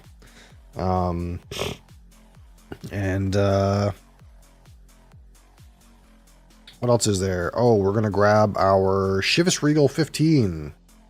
You little shit. I'm going to kill you. He wants my lambic beer. He can have it.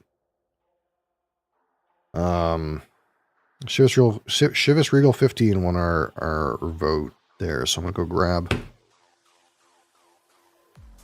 I will end you.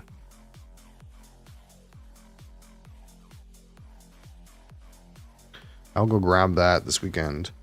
I will probably do a little bit of a video. So if you are a subscriber and have access to the Inside Scoop channel on Discord, I'll probably post a video sometime this weekend.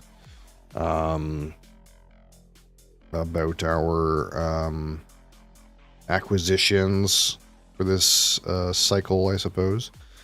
So look forward to that. I'll probably do some more Dune or board game things this weekend. I'm like so pumped on board games right now. I want to play more board games. I wish I could play lots of board games. I'll probably try to push some more YouTube content out this weekend too. Something like not shit. I don't know.